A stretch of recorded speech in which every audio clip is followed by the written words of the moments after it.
I'm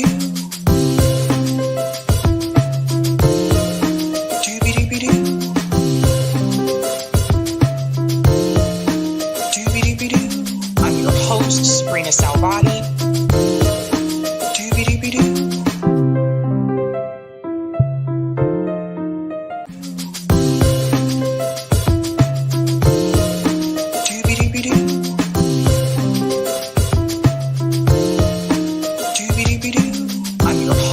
Sabrinasalvati.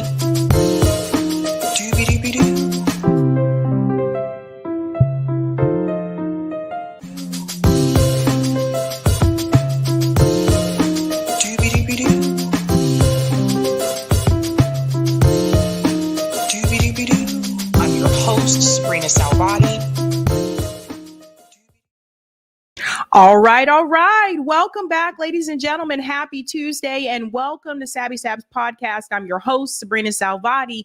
If you're new, I want to let you know that Sabs podcast is a part of Revolutionary Blackout Network. You can catch me there on Thursdays for the Sabby and JB show, and you can catch me here on Tuesday, Thursday, Friday, and every other Sunday. That's right, guys. The Sunday show will be back coming up this weekend. I've been busy the past couple of Sundays, so that's why I haven't been live. But ladies and gentlemen, it is getting down to the wire and we have so much to discuss. So, oh my God, I do want to go ahead and jump right in because I have three stories that I want to cover before that vice presidential debate that I think are really important. A lot happened over the weekend, ladies and gentlemen. Cat Williams wasn't kidding when he said that all lies would be exposed in 2024. And I think the first three stories are just a holy crap for an October surprise. Now, you know, as we get closer to November, there's always like this October surprise. Like, so Hillary Clinton has warned about this because I guess her October surprise was her emails. Everybody remember that? The emails. And this year, well, actually this week, today, October 1st, two of the stories that I'm going to cover tonight could be part of an October surprise. I don't know. You guys can form your own opinion about that. But we do have quite a bit to get into. So I do want to go ahead and get started by giving shout outs to patrons. Let's go ahead and bring those bad boys up here. Thank you guys so much for being a Sabby patron. I really appreciate all of your support. If you're interested in being a patron, I have 5 categories here, fam. Ultimate, Sabinators. There's also Sabsters. Can't forget about those guys as well. Don't forget about those Sabbies. Hey, hey, hey. Hey. And of course, members. Thank you guys so much for your support. And I want to give a shout out to new Sabby patrons on this channel. We like to call them newbies. That's what we call them on this show. Let's give it up for Janine F., Susan McKenzie, and Scott. No last name, just like Prince, just Scott. Thank you guys so much for your support. I really do appreciate you, fam. Guys, Eric is on vacation, so it's just me. It's just me. You know what they say? 1 is the loneliest number that you ever did see. What is up, fam? But we're going to keep this train moving. Choo-choo. Let's go ahead and talk about that thumbnail because we have quite a bit. I told you it's been a crazy week. You know, pardon me if I would have been able to, I would have done one of these stories yesterday, but I was quite busy. So what are we going to discuss tonight, ladies and gentlemen? Of course, at 9 p.m. Eastern is the vice presidential debate. So that will be a pretty interesting moment. We have JD Vance there. And of course, Tim Walz should be pretty interesting. I wonder what they're going to talk about, considering what happened today. And speaking of today, we are also going to discuss Iran has responded to Israel. Now, this story right here is probably the biggest story of the day. I think we knew it was only a matter of time because they have been pretty patient, and we'll get into all of that. We're also going to discuss, ladies and gentlemen, Kamala Harris is losing the working class. We have new polls that were delivered by CNN, actually. They are the ones that hosted this segment. losing the working class. And why do you think that is happening? This is comparing her to her Democrat predecessors. It seems that Kamala Harris is not on the same page with them when it comes to Black voters, Latino voters, and now they're talking about where she stands with them when it comes to the working class. These are crazy numbers, and we have a lot to talk about, ladies and gentlemen. And we are also going to discuss, holy smokes, talking about big labor news. The dock workers have officially announced that they are going on strike. I'm going to explain to you how that will impact all of us that live in this country and how important the dock workers are. That is a big, big story. If you think prices are high now, just wait, ladies and gentlemen, if that situation is not resolved. But we will go ahead and dive in. I told you we got 3 stories. I want to go ahead and try to stay on time, trying to.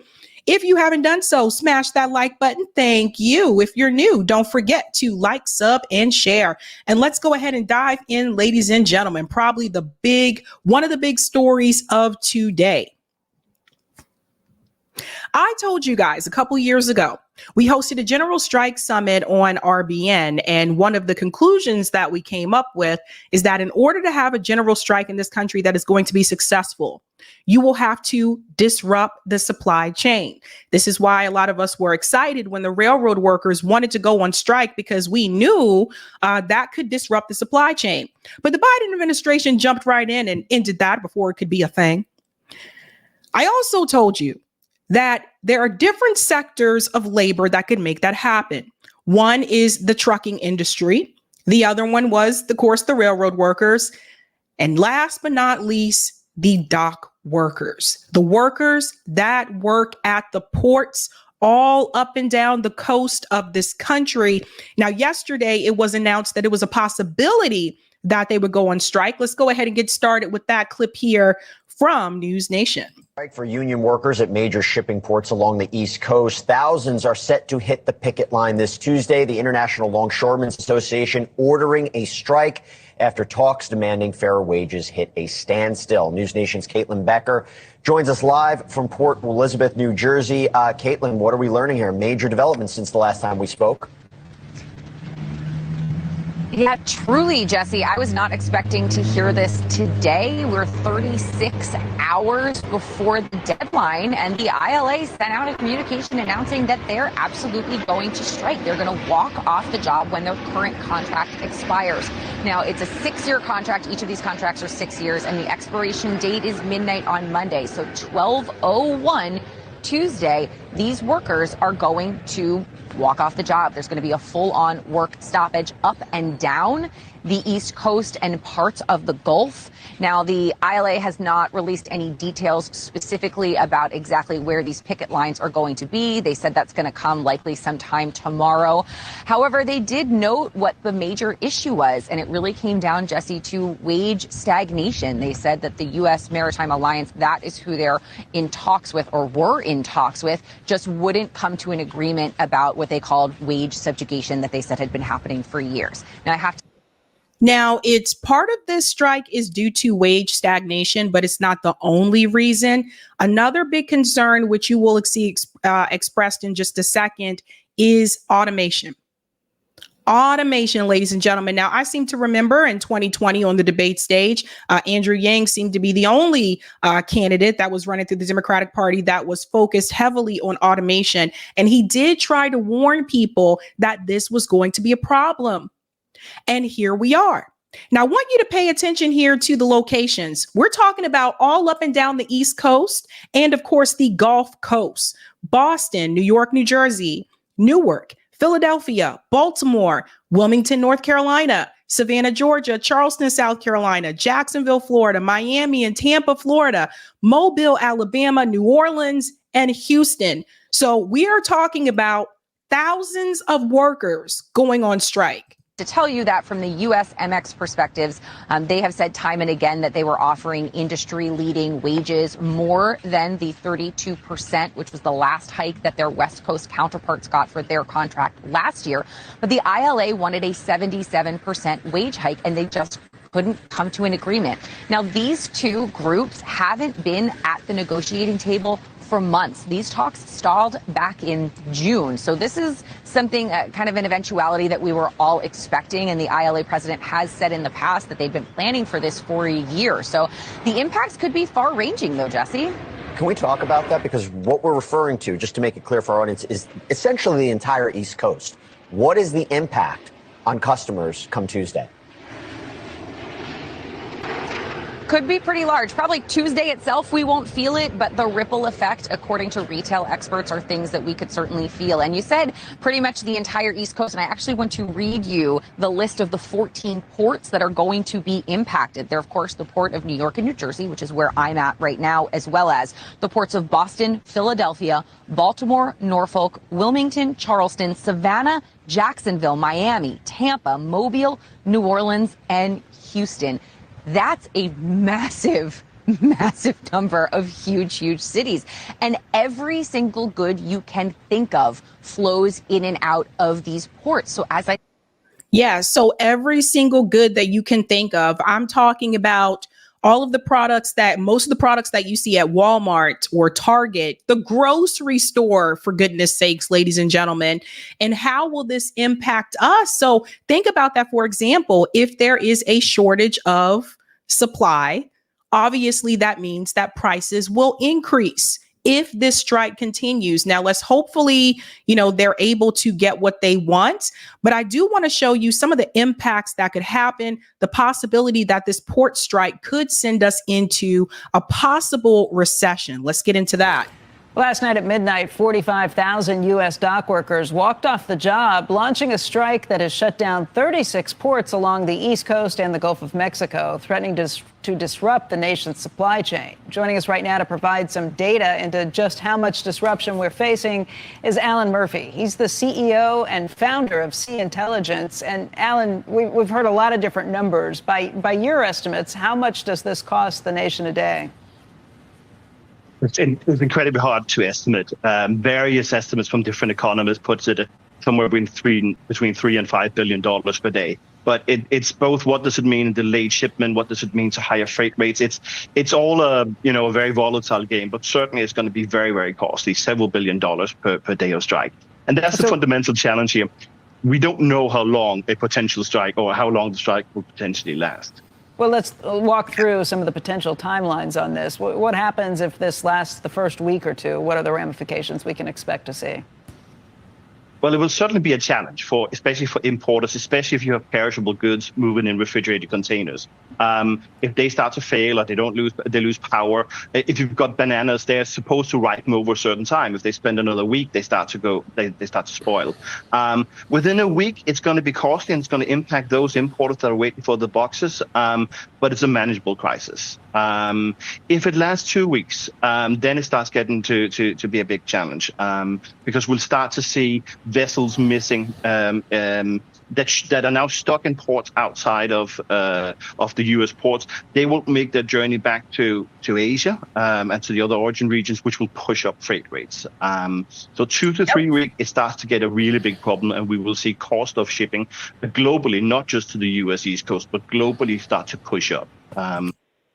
And also, it's not even just about affecting consumers and us, buying these products or buying these goods. But when we think about food, and I mentioned the grocery store, that also impacts restaurants as well.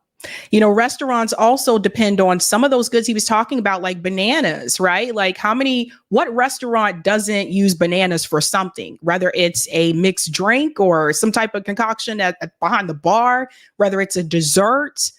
I mean, this is something like seriously consider and think about. And one thing that was really interesting, what they said is that these workers have been preparing for this for a year.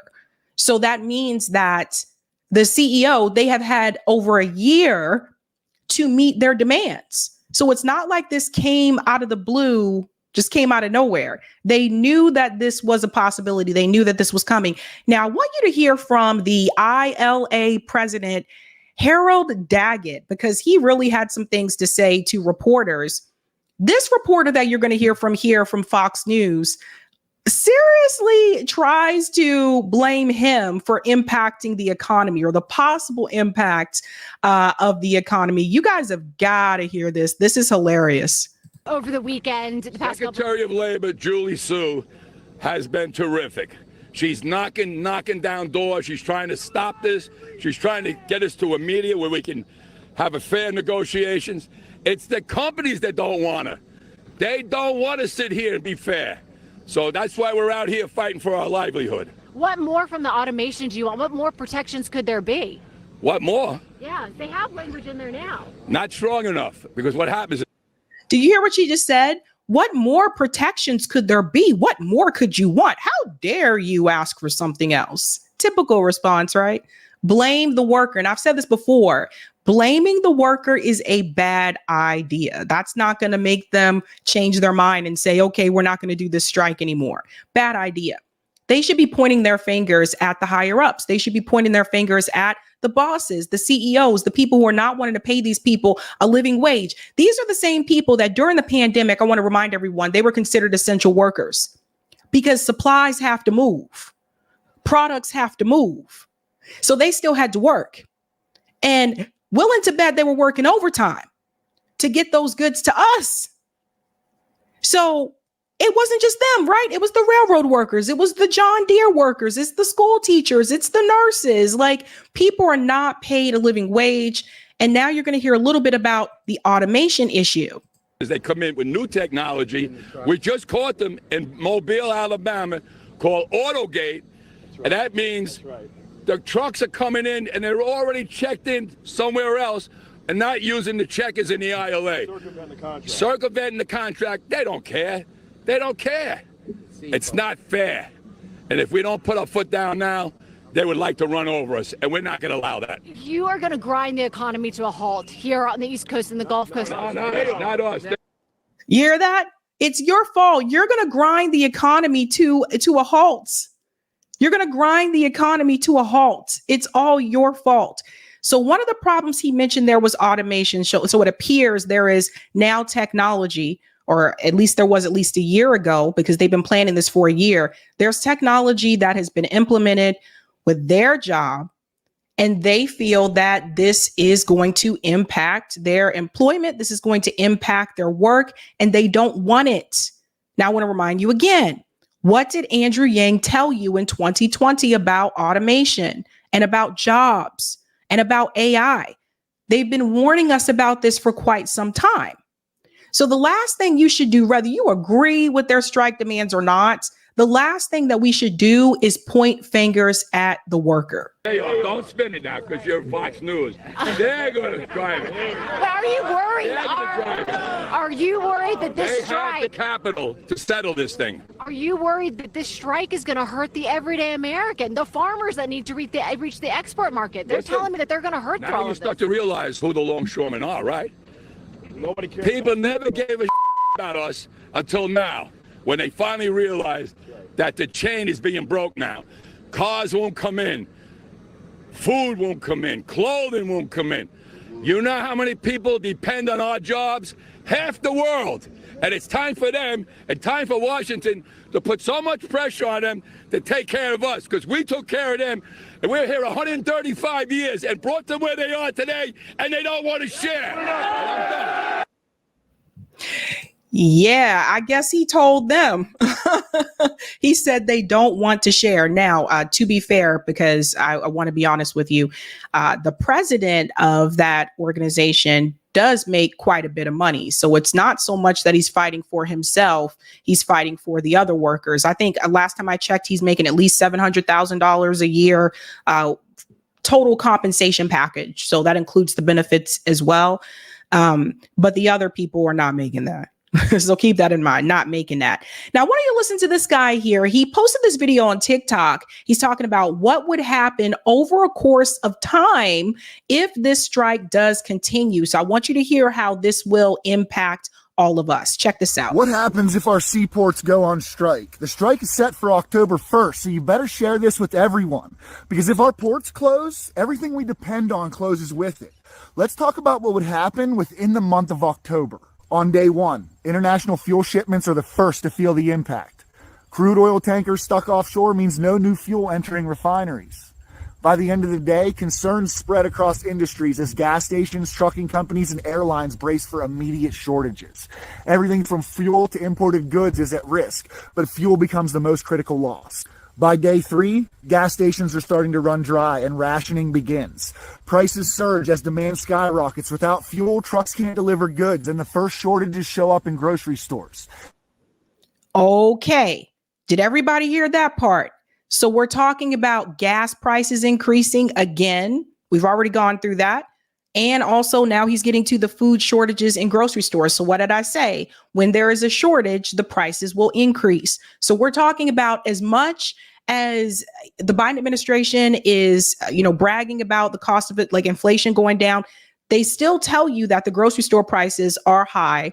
And Kamala said her plan is to, stop CEOs, stop these corporations from price gouging if she became president.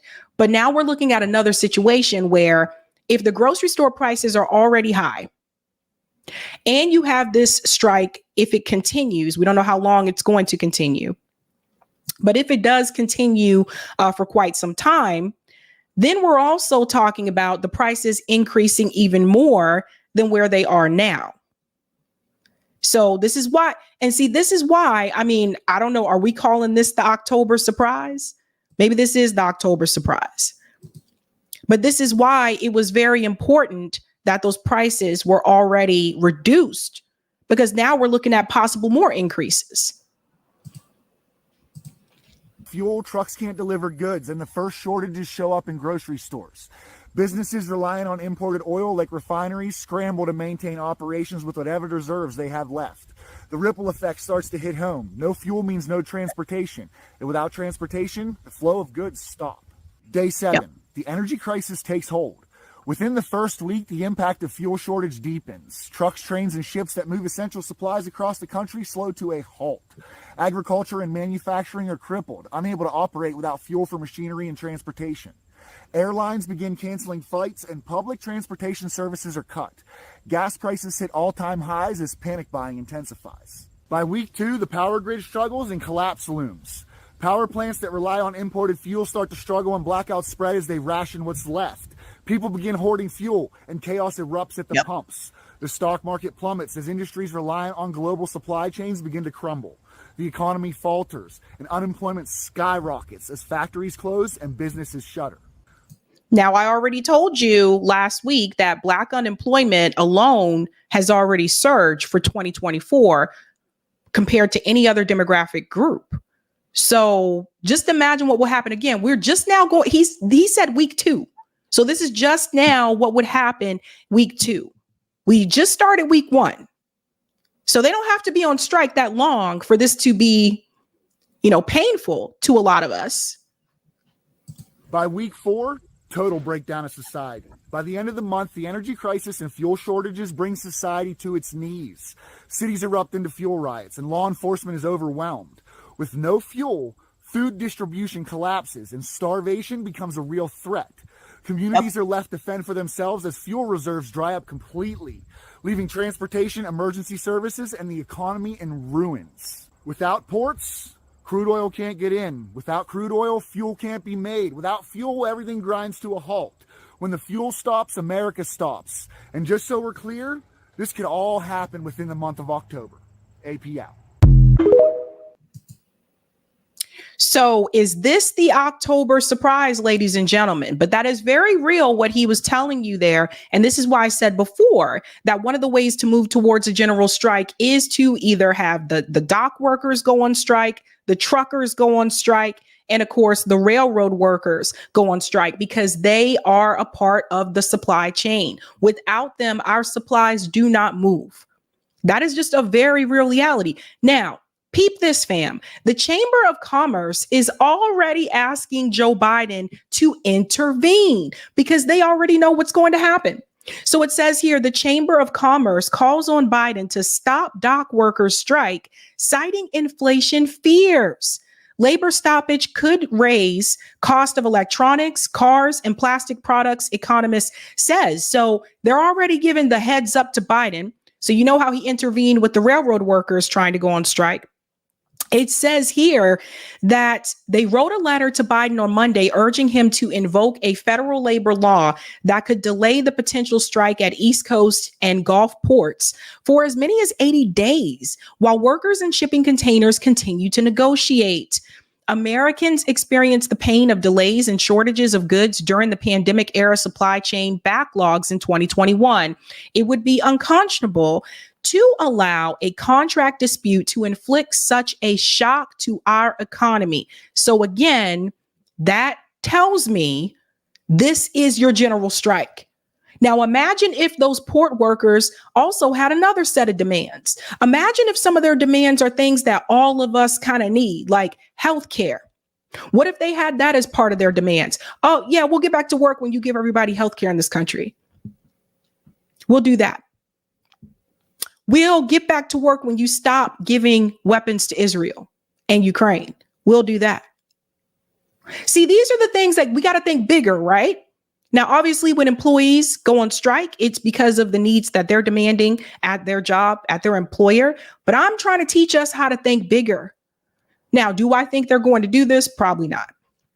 Because all of them probably don't agree on foreign policy. All of them probably don't agree that everyone should have health care. But this is just a way that you can start to move the needle. When we interviewed the Kellogg's workers on RBN, when they went on strike, Rome actually interviewed them on the ground. And he asked one of the guys in the union, he said, do you think everyone in this country should have health care? And he said, yeah. And by the way, he's not a Democrat, not a progressive at all. But he said, yeah, everybody should have health care. So these are things I want us to start thinking about, folks. I want us to start thinking a little bit bigger and thinking about how we can possibly move the needle a little bit to get what we want. We've made demands. Now we have to find ways to make those demands come to life. Something to think about. But we're going to keep our eye on this one, folks, because I'm telling you right now, I can just imagine it now. People are probably already thinking to themselves, I better go to the grocery store and get as much as I need. Similar to how people do like during snowstorms or hurricanes. I can just think about that right now. People are thinking that way. But this is real. This is a real deal. Let's go to some of the comments here. Marvin, you better thank a union member. Brian, Kamala. She's lost tons too. Freaking PSU students all wearing MAGA hats on campus for the Charlie Kirk visit last weekend. Thousands of college students too. Kamala, you in trouble. Wow, I'm surprised to hear that. I am surprised about that. Thank you, Carlette. Thanks for keeping us informed and updated. You are welcome, Carlette. Dijon, they want more money based on the high cost of living. Thank you, Jasmine.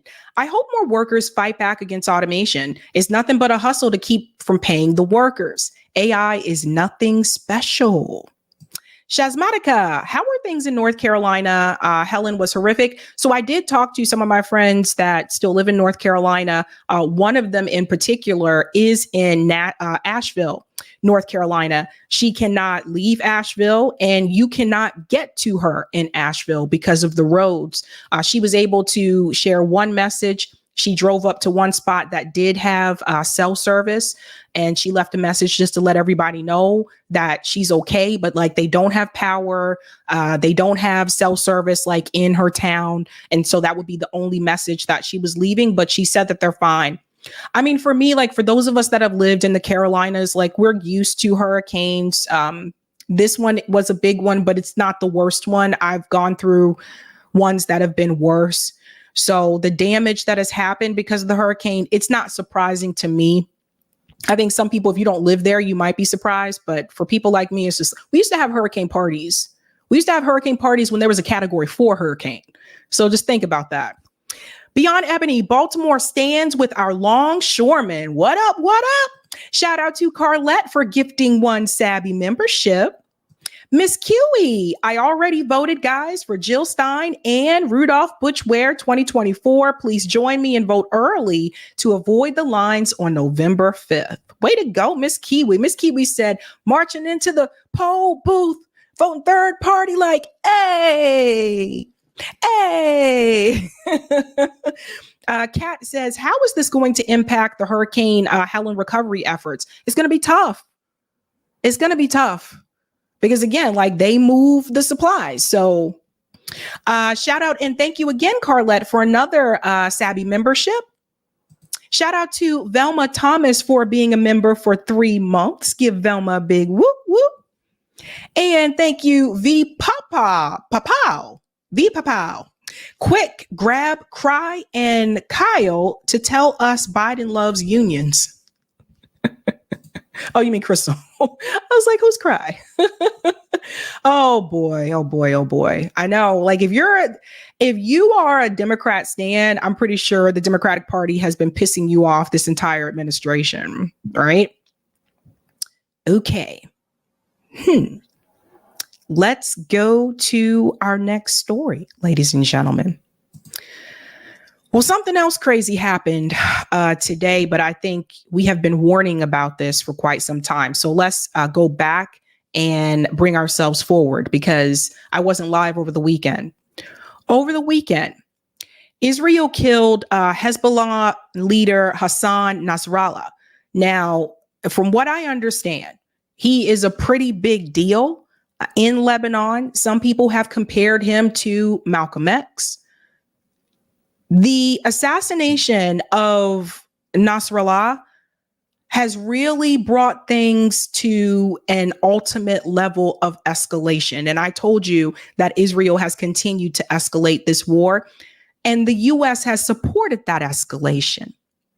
So they killed him, and then it was announced that they were going to do a ground invasion of Lebanon, just like they did of Gaza. So they basically have been following that same playbook from Gaza, and they followed that for Lebanon. Let's go ahead and get to this story, and then we're going to tell you what is happening now with Iran. It's crazy times, folks. Carefully for Iran's threatened retaliation for Nasrallah's death and the possibility that Israel could move ground forces into Lebanon. Joining me now to discuss, White House National Security's communications advisor, Admiral John Kirby. Admiral, thanks for joining us. So, first of all, is President Biden glad that Israel took this action? I don't think anybody's mourning the loss of Mr. Nasrallah, a known terrorist, a guy with American blood on his hands as well as Israeli blood on his hands. Interesting. He wants to bring up that Nasrallah has American blood on his hands, but he's not going to mention that Israel also does too. There have been a number of Americans that the IDF has killed. The most recent one we talked about on this show, she was Turkish American. The Biden administration didn't really want to give the same type of kudos towards her family as they have to Israeli American families that have lost family members in Israel or Gaza or at the hands of the IDF, etc. So it's obvious here that the U.S. government is on Israel's side, but not just only on Israel's side, but that the U.S. government is backing a supremacist state, a supremacist apartheid state. And John Kirby, when he says, well, I don't think Joe Biden is, unhappy that he's gone. I think this is a win. The U.S. government supported Israel escalating tension with Lebanon. They supported this. Not only did they support it again, they had just given Israel another weapons package for them to continue to do what they're doing. And whether it has been the ICJ, whether it has been other Western allies that have said, listen, Israel is out of control, we have to stop sending them weapons, the U.S. government till this day has continued to back an apartheid state. And that is how we got here. Because the reality is, if it is not for U.S. weapons, we would not be here. If the U.S. government would have held Netanyahu accountable when the ICJ told them to, we would not be here. So everyone has to understand that. Let's continue. And this is a terrorist organization. He was the leader of it. And I think people are safer without him walking around. But they'll try to recover. We're watching to see what they do to try to fill this leadership vacuum. It's going to be tough that much of their command structure has now been wiped out. So is it going to be tough? Now, that was the statement from John Kirby after Nasrallah was killed. Again, I told you I've spoken to people who are Lebanese Americans, and they have said that to them, like to some of them, they see him as like their Malcolm X. So you have to understand they do not have the same view of Hezbollah that the West does. They see them as a form of resistance. Without the occupation, without the oppression from the state of Israel, you don't get Hezbollah. Same thing with Gaza. You don't get a Hamas without the occupation and without the oppression. These same people like John Kirby, Kamala Harris, we're going to get to her statement in just a second, and Joe Biden, these same people who sit up there and say that you are wrong to defend yourself from Israel, those same people would have had a problem with the Haitian Revolution. Those same people would have had a problem with any slave revolt in history. Because the people who were occupied, the people who were oppressed, the people who were abused, they rose up against the powers that be and fought back. So to that same logic, they would have had a problem with that. Now, Kamala Harris issued a statement, and she's getting a lot of heat from this. Yeah, we don't even want to look at the comments. It's pretty bad. Shout out to Reed Abolish Rent for this.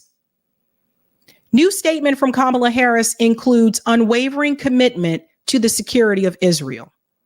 You gotta see this for yourself, folks. Hassan Nasrallah was a terrorist with American blood on his hands. Does that sound familiar? See how they all have the same talking points, the same PR talking points? Isn't that what John Kirby just said?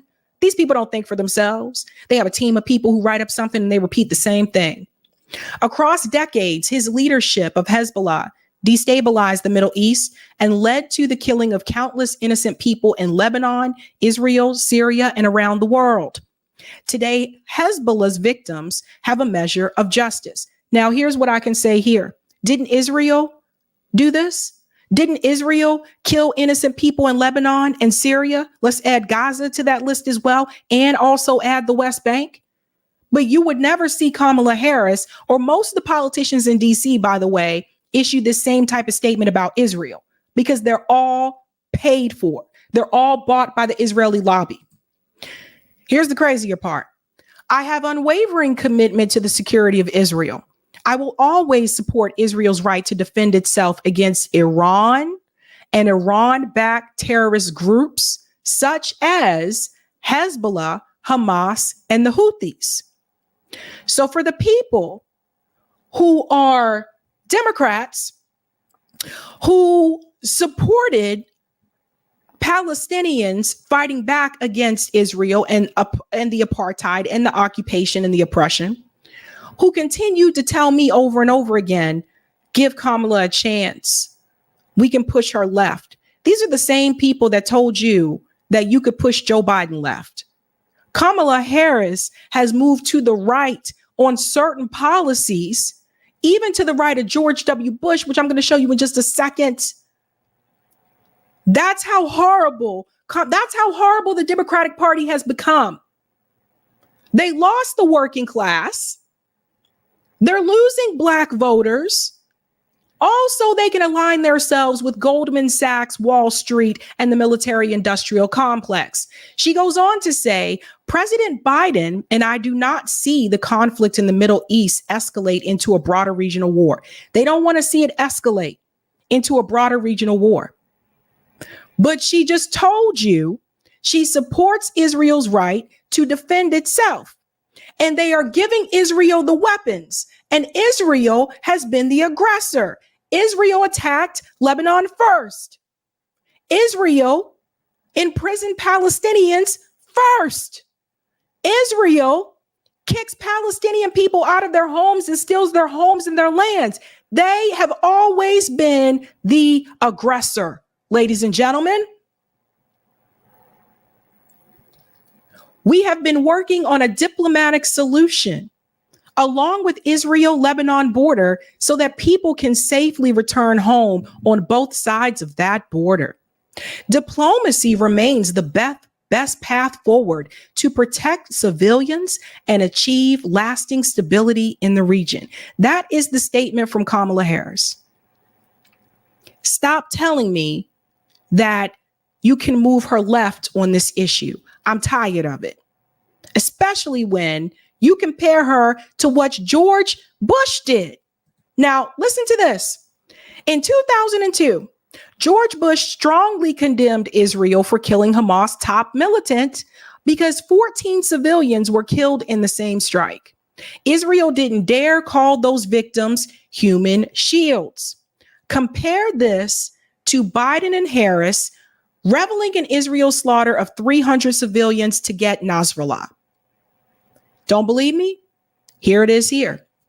White House rebukes Israel for the attack, calls it heavy-handed. This was July 23rd of 2002. President Bush issued one of his sharpest rebukes against Israel today, denouncing as heavy-handed the attack that killed a Hamas leader and expressing regret over the loss of innocent life. So here you have Kamala Harris and Joe Biden, who are now to the right of George Bush on Israel. I can't make this up. And you know, some of my haters, they'll see this and they'll clip it and say, oh, see, I told you, look, she's right wing. Look, da da da. No, I'm not right wing. You're just in a cult. Never let yourself like someone so much or want to like someone so much that you can't admit when they're wrong. And Kamala Harris and Joe Biden are wrong. And I've said the same thing about Donald Trump. They're wrong.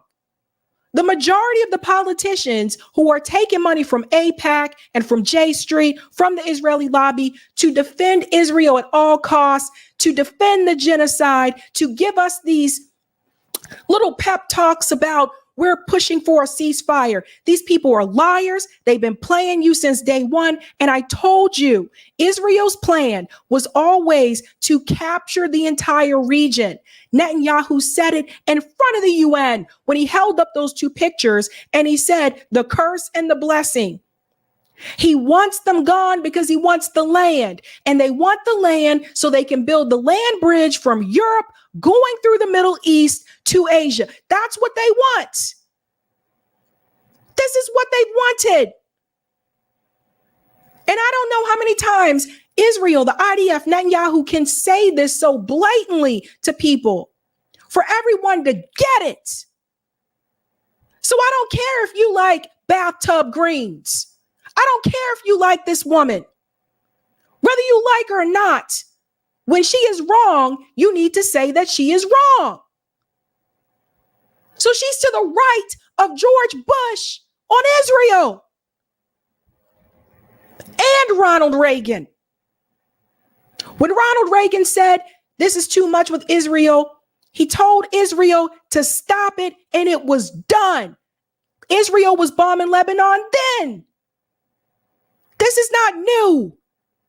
This has been going on. And now the unthinkable has happened. Now, after Israel killed one of the Hamas leaders in Iran, a lot of people expected Iran to respond back. They didn't respond. They've actually been kind of patient.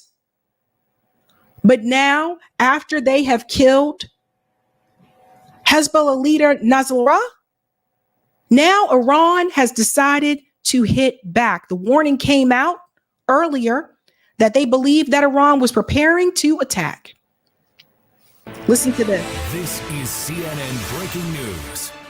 All right, we do have breaking news, perhaps very important breaking news, stemming from the tension, the conflict in the Middle East right now. Israel launched ground incursions into Lebanon overnight, targeting Hezbollah, the terror group that operates inside Lebanon.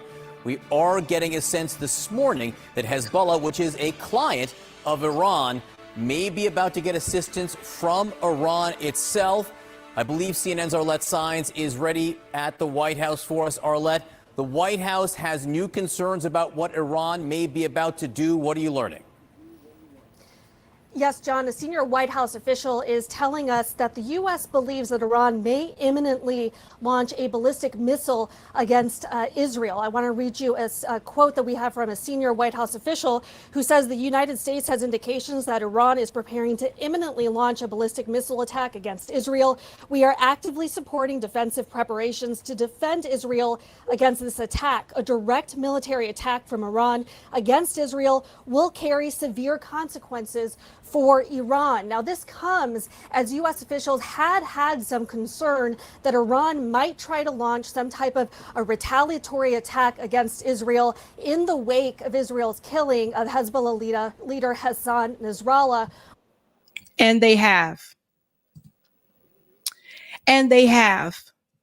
And I don't think people fully understand, but Iran has weapons to the point, like, we do not want to go to war with Iran.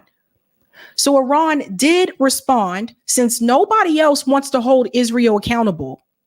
Iran says it launched a barrage of missiles at Israel in response to the assassinations of senior Hezbollah, Hamas, and Iranian officials, sending Israelis rushing to bomb shelters and raising fears of an all-out war in the region. Alarms sounded across Israel, and explosions could be heard in Jerusalem and Tel Aviv during the attack on Tuesday. I have seen the videos on social media. You can see them as well. I can't play them on here, but you can see them. Israel does have the Iron Dome, but I saw quite a bit of those missiles get through and hit targets. Now, which targets did they hit? Here are some of them. Listen to this.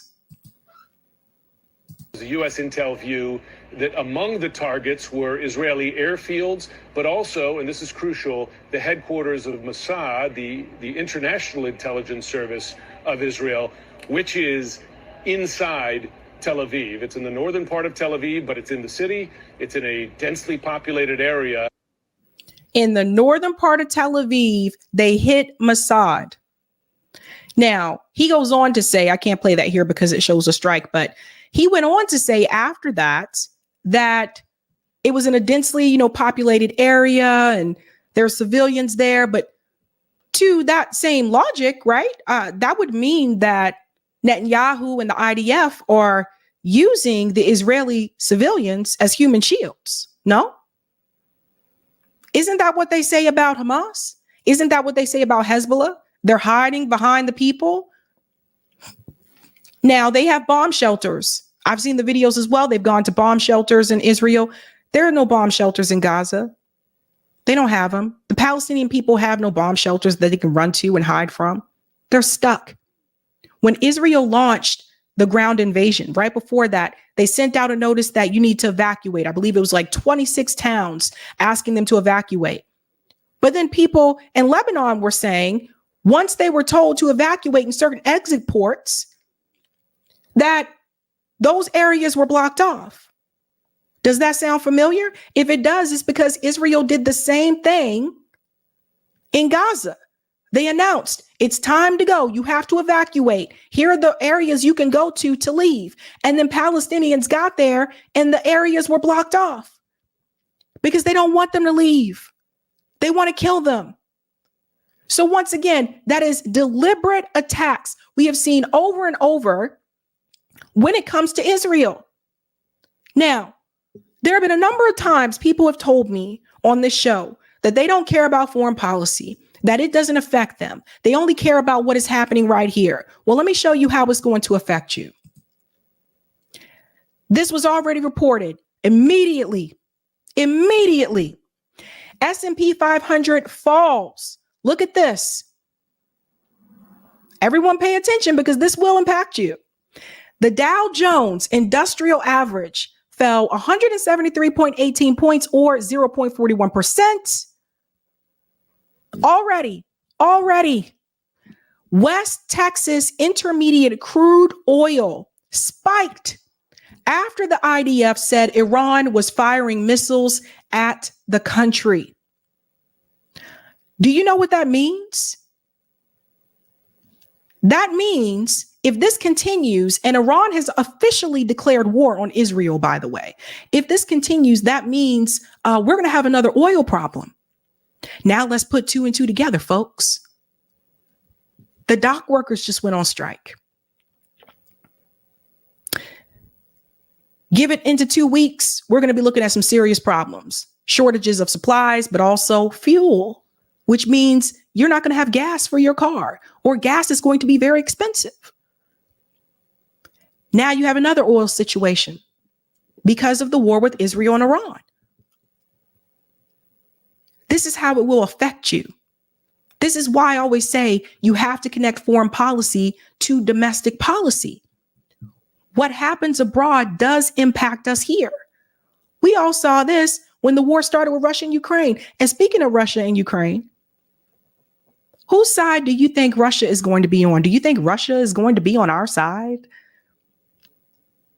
You think Russia is going to be on Israel's side? Hell no. The Biden administration right now, they have already sent in U.S. troops to help Israel fight. This is why I told you months ago, if you're in the military and you can get out, get out. This is why Aaron Bushnell did what he did. This is why I told you, don't let your kids join the military. And if you still don't believe that this is going to impact you, I want you to think about your children. Because you see, now that the draft selective service is automated, remember they voted on this, it's automated. That means you're talking about your kids. Your kids could be drafted. You don't know what's going to happen in the next 5-10 years. So if you have a 5-year-old, think about 12 years from now, 13 years from now. They are low on recruitment. They've been low. The military numbers are in the toilet. And they want to send your kids, your brother, your sister, your friends to go fight with an apartheid, supremacist, racist state and kill brown people abroad. And don't just think it'll stop with Lebanon and Iran. They want all of it. There's already calls of fear in Jordan. Turkey's leader has spoken out and said Israel must be stopped. He said, I call on the other allies to help. He said, this is ridiculous. I don't know about you, but I didn't want us to go to war with Iran. That's insane. What happened? How did we get here? You know how we got here? The U.S. government decided quite a number of years ago that they were going to sell their politicians to the Israeli lobby and that they would do whatever they can for the state of Israel. They won't even do what they can for you. They won't give you health care. They won't. You're sleeping on the street. You're getting evicted. They don't want to help you, but they're willing to do whatever they can for Israel. Their support for Israel is unwavering, they tell you. When do they tell you that their support is unwavering for you? When? And there's a number of people that are afraid to call out Israel for what they are doing. And I call you punks. I call you cowards. Because you can't criticize this supremacist state. And that is a problem. What Israel is doing, whether it's the genocide in Gaza, carpet bombing people in Beirut and residential areas, they are a threat to the world, not just Gaza, not just Lebanon. By the way, people who are trying to flee Israel right now, where do you think they are coming? They are coming here.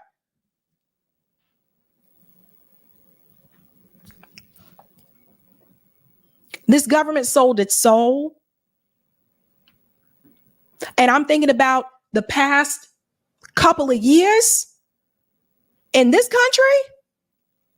It's been a mess.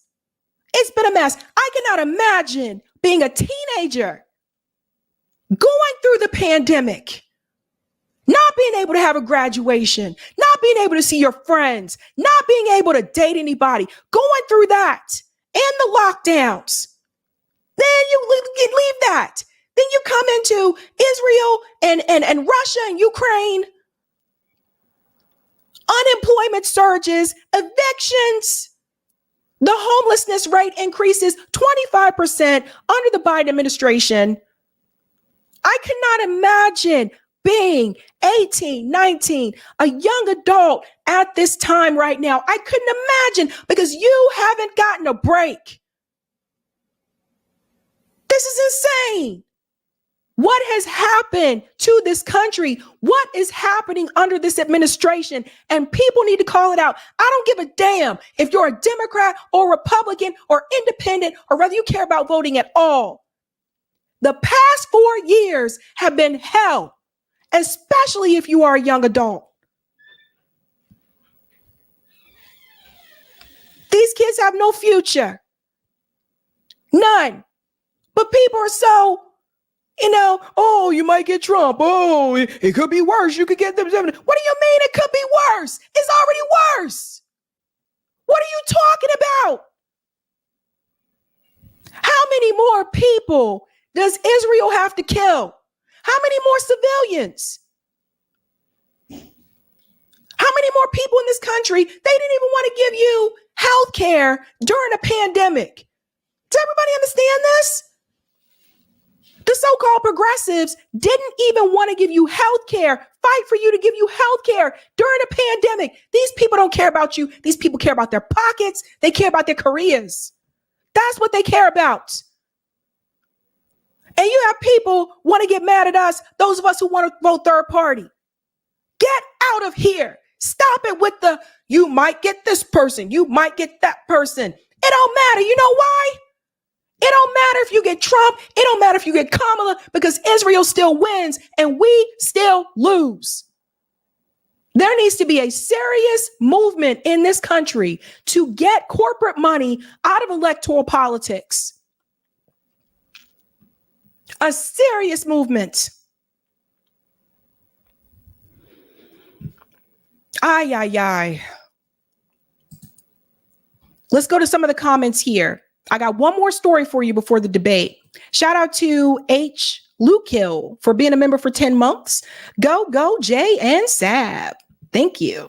Thank you, Cynical. Kirby acts like the U.S. cares about its citizens while they're starving, homeless, getting sick, robbed by corporations, and being murdered by the state. 72 Marshflower. If the Abrahamic God is so great, then why didn't he know about the Americas till the colonizers showed up? Bruh, I'm not even going to get into religion. It's a mess. Thank you, Janice. Those same people would have condemned the Warsaw Ghetto uprising. It's a good point. Thanks, Marvin. Dems want World War III, freeze election, no Trump. Thanks, 72 Marshflower. Zionist takeover of U.S. government is likely part of the Greater Israel Project. AIPAC handlers for U.S. House, Congress, and the Senate. I could see that happening. Thank you so much for the super sticker, Black Progress Network. And thank you, Kim, for giving, or Kaime. Thank you, Kaime, for gifting 5 Sabby memberships. Thank you. Thanks, Trusting Success. Preach, Sabby, straight cowards. All right, we're doing pretty good on time. If you're just joining, ladies and gentlemen, don't forget to smash that like button. Thank you. And this story is actually going to lead us into the debate. So I think this fits pretty well. So it is getting to that point where those internal polls are really starting to give people pause. In particular, commentators on corporate media. One of them, Al Sharpton. Al Sharpton is very angry with Jill Stein. I think you need to hear this, and then I'm going to show you why there is such upset. Let's go ahead and bring in this clip here. What is their point of running? They were not in the debates because they're not running in the primaries. So, I mean, what is the point other than they end up messing up someone that may be closer to their politics than the other? Well, First correction. They're not in the debates because the Democratic Party and the Republican Party They have changed the rules ever since Ross Perot was on the debate stage to make it more difficult for them to be a part of the debates. They even changed the rules this year so that RFK couldn't be a part of the CNN debate. That's why they're not on the debate stage, right? So Al Sharpton says, what's the point? Why are they doing this? I don't get it. They know they can't win. Why are they doing this? Let me say something, Al Sharpton calls himself a social justice activist, right? Like he's done a lot of activism in his day. So Al Sharpton, of our people, he knows that in activism, you don't always win, but you fight. It sounds like Al Sharpton forgot his roots, or he's doing this on purpose because he wants to keep his gig at MSNBC. He is one of those people that unfortunately went from being an activist to selling out. He followed that pipeline. There's a number of them. Van Jones also used to be an activist. Billionaires and corporate media and the US government, it is not uncommon for them to go after people like that who have a powerful voice in the activist movement and to bring them over to their side. And a lot of people will do it to sell out for the money. I think you asked the money question. I don't think there is a point other than to be a spoiler. They make the argument that they represent viewpoints that need to be on the ballot to give voters a choice, even though. You hear this? I don't think there is a point but to be a spoiler. Then he goes on to say they make the argument that they give voters who have a different viewpoint a choice. But you just said the only purpose is for them to be a spoiler. So which is it? Not everybody agrees with one of those two parties. Not everybody is all in for the Republican Party, and not everybody's all in for the Democratic Party. And most Americans don't vote, period. So here is Al Sharpton and this clown telling you basically that voters shouldn't have a choice. Al Sharpton's a Democrat. Doesn't the Democratic Party always brag about democracy, protect our democracy? And they're the main ones kicking people off the ballot. They don't want you to have a choice. They want you to be a slave to this system. They know they have no chance whatsoever of winning or no chance of even getting any electoral college votes. But it's very clear in the case of Jill Stein in 2016, the Russians, through their social media efforts, were very much promoting her. They're still repeating the Russia lie about Jill Stein, which has been debunked. There was an investigation, and they're still repeating it because they have nothing else. Now, I want to talk about electoral college votes. George Wallace received electoral college votes. That was the last time a third party candidate was able to do that. Now, when he tells you they're not going to get electoral college votes, he doesn't explain what prevents that from happening. He doesn't explain that networks like MSNBC, CNN, and Fox News, they smear these third party candidates, or they ignore them altogether. The only reason they talk about Jill Stein right now is because they saw those internal polls. Okay. Now they're like, oh no, she's a threat. She might be a problem. They don't talk about the fact that this is a grassroots campaign. They're not taking money from AIPAC. They're not selling out like the corporate shill politicians. So if you're getting blacked out from corporate media, if they're not allowing you to be on the debate stage, how are you supposed to get to that point? Do you see what I'm saying? So they don't mention those things. And yet, Jill Stein is polling above Kamala Harris with Muslim voters in the swing states because she did the work on the ground. It's very clear that both Stein and West have benefited when it comes to signature collection to get on the ballot in swing states, that Republican-connected Trump lawyers have been involved in their efforts, and Republican money looks like it's at the heart of getting West on the ballot. Hasn't Kamala Harris accepted Republican money? Haven't Republicans endorsed Kamala Harris? Hasn't Kamala Harris touted on the debate stage that she was happy that she received an endorsement from Dick Cheney? You really ain't got no room to talk, fam. You really have no room to talk. You're sitting here pretending like Kamala Harris has no association with Republicans when she does, and she brags about it. What is this?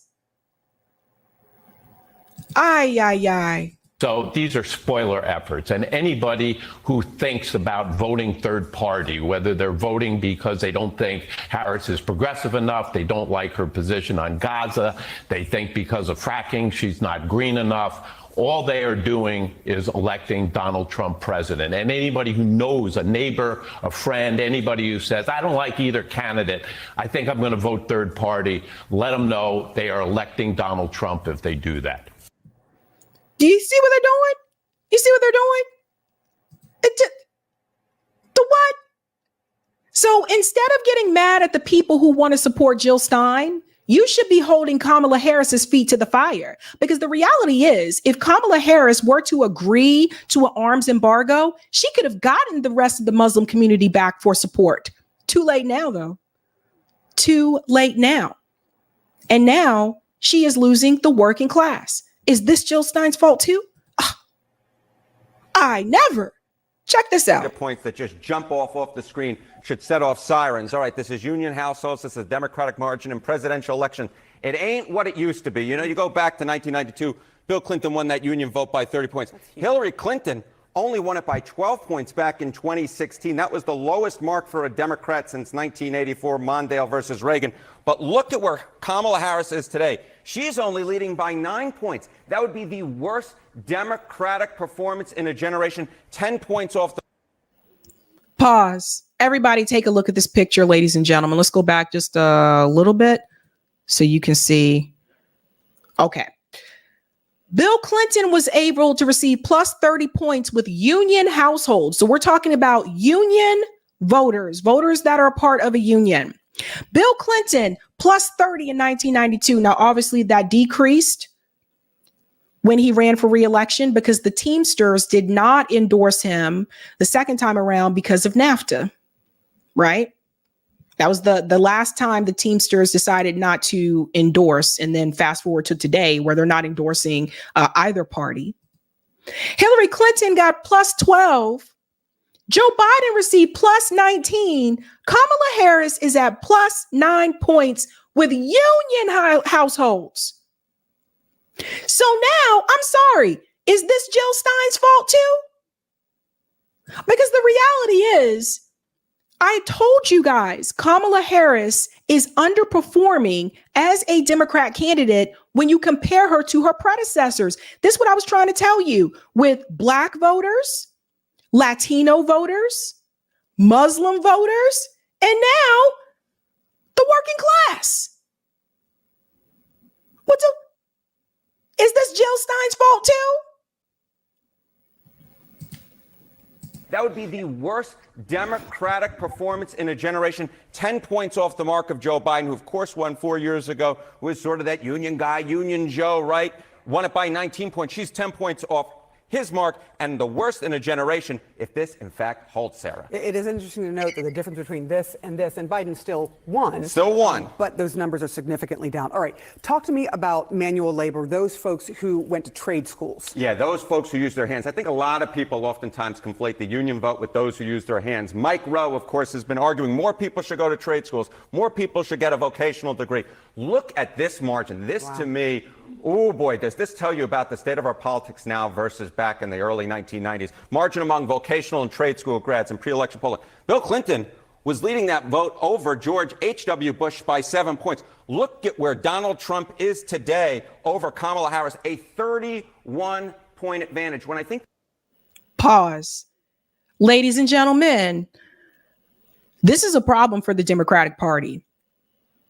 This is a problem. You know what this shows you? If Donald Trump is at plus 31 points for 2024 with union, this is the margin among vocational and trade school grads. So people that are working with their hands, right? So electricians, carpenters, etc. The Democratic Party has lost the working class because the Democratic Party decided to, win over Goldman Sachs, Wall Street, the Ivy League educated crowd. That's what they wanted. That's what they got. How did you let the Republican Party beat you with the working class. This is how sad the Democratic Party has fallen. That's not Jill Stein's fault. That's the Democratic Party's fault. Whether it's NAFTA, whether it's crushing the railroad worker strike, the Teamsters, remember, they didn't endorse either party this year. So what? I've said this before. There seems to be this population of the Democratic Party that have become these bougie, snobby liberals. And I know it too. I live right here in Massachusetts. I'm very familiar. And I see it over and over again. It's just all about what school you went to, and what job you had. People that work for McKinsey and Deloitte, Goldman Sachs, like that's what they wanted and that's what they got. And I believe that started with Obama. And somewhere along the way, you totally lost connection with the working class. Right now, Kamala Harris is making statements saying that she's going to do a bus tour to HBCUs across the country. She's going to go to historically Black colleges across the country and speak to them. Okay, I have no problem with that. But are you doing a bus tour around the country to go speak to working class, low income people, particularly Black people? Are you speaking to them? Bill Clinton did that. Bill Clinton went into McDonald's, Burger King's, all these different places to speak to the workers. Now, he still screwed them over later on with NAFTA. But Kamala Harris, Barack Obama, they have put themselves in these groups, this bubble where they're really only talking to people that are on their level. Newsflash. Not everybody goes to a HBCU. Not every Black American goes to college. A lot of Black Americans don't. What is Kamala Harris doing to reach Black people who graduate from high school and get an everyday job and they're not at a HBCU? This is a class issue. What is she doing to reach those people? People think of the working class. They think of people who use their hands. And we know that Donald Trump has been going after that vote. And he is in a very, very strong position, more so perhaps than any other bloc. The folks who go to trade school, vocational school, that has moved from being a core Democratic group to now being a core group of Donald Trump's massive amount of support among the working class. All right, let's move on to voters of color. And there's a very specific group that you looked at. And what are you seeing there? Yeah, we've been noting on this program, right, that Donald Trump seems to have been having some real impact among voters of color, getting into that traditional Democratic support. And I was very interested to see this because we're talking about the working class, right? So this is the margin among non-college graduates, all right, the voters of color. You go back 4 years ago, look at that. Joe Biden won that group by 45 points. Look at where Kamala Harris's support is today. She's still leading amongst that group, but that lead is down 17 points to just 28 points. And I will note that the margin among voters of color who actually graduate college has only been changed by 5 points. 5 points compared to 4 years ago. The reason Donald Trump is doing so well amongst voters of color is because he has really gone in and grabbed a lot of voters that he didn't previously have among those who didn't graduate college. And this is part of a larger trend that we're seeing throughout our politics era, in which Republicans, specifically Donald Trump, is doing very, very well among working class voters, whether they were in unions, whether they went to trade school, or whether they're voters of color. The fact is Donald Trump seems to have gone into a hotbed of traditional Democratic support and made a lot of movement in ways I don't think a lot of people would have thought when he went down that escalator just back in 2015. Whose fault is that? That is the Democratic Party's fault. That's their fault. Now, I'm going to show you some polls because Real Clear Politics put up new averages. Arizona. Trump is now ahead of Kamala in Arizona. We're looking at the swing states. Nevada. She's ahead of Donald Trump in Nevada, but he's now gaining up on her in Nevada. He has 47.6. She has 48.7. Wisconsin. See, I told you these polls would change. She's ahead still in Wisconsin, but look, she's at 49. He's now at 48.4. It wasn't that close before. Michigan. In Michigan, she's at 48.9. Trump is now at 47.5. She had a bigger lead. She's losing that lead. Pennsylvania. Kamala Harris is now behind Donald Trump in Pennsylvania. He's at 48.2. She's at 48.1. She was ahead of him by 5 points at one point. North Carolina, Donald Trump is pulled in the lead. 49.1. She's at 48.4. Does everybody see what's happening? Georgia. As you can see here, Donald Trump's at 49.4. She's at 47.9. It's very obvious what's happening, ladies and gentlemen. So I want to ask you a question.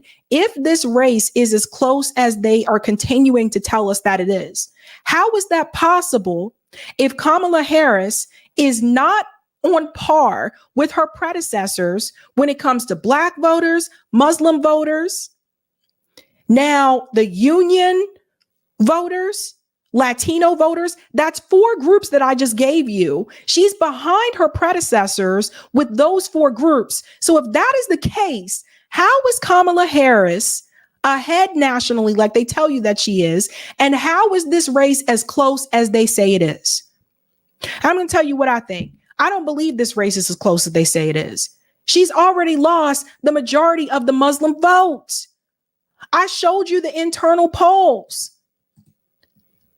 And it's not even just about her. The Democrats in general, they're not showing you this. When we look at this one, when it comes to the Senate, battle for the Senate 2024. Everybody look at this. Right now, the Republicans are in the lead. The Republicans have 50. The Democrats have 44. There are 6 that are a toss-up.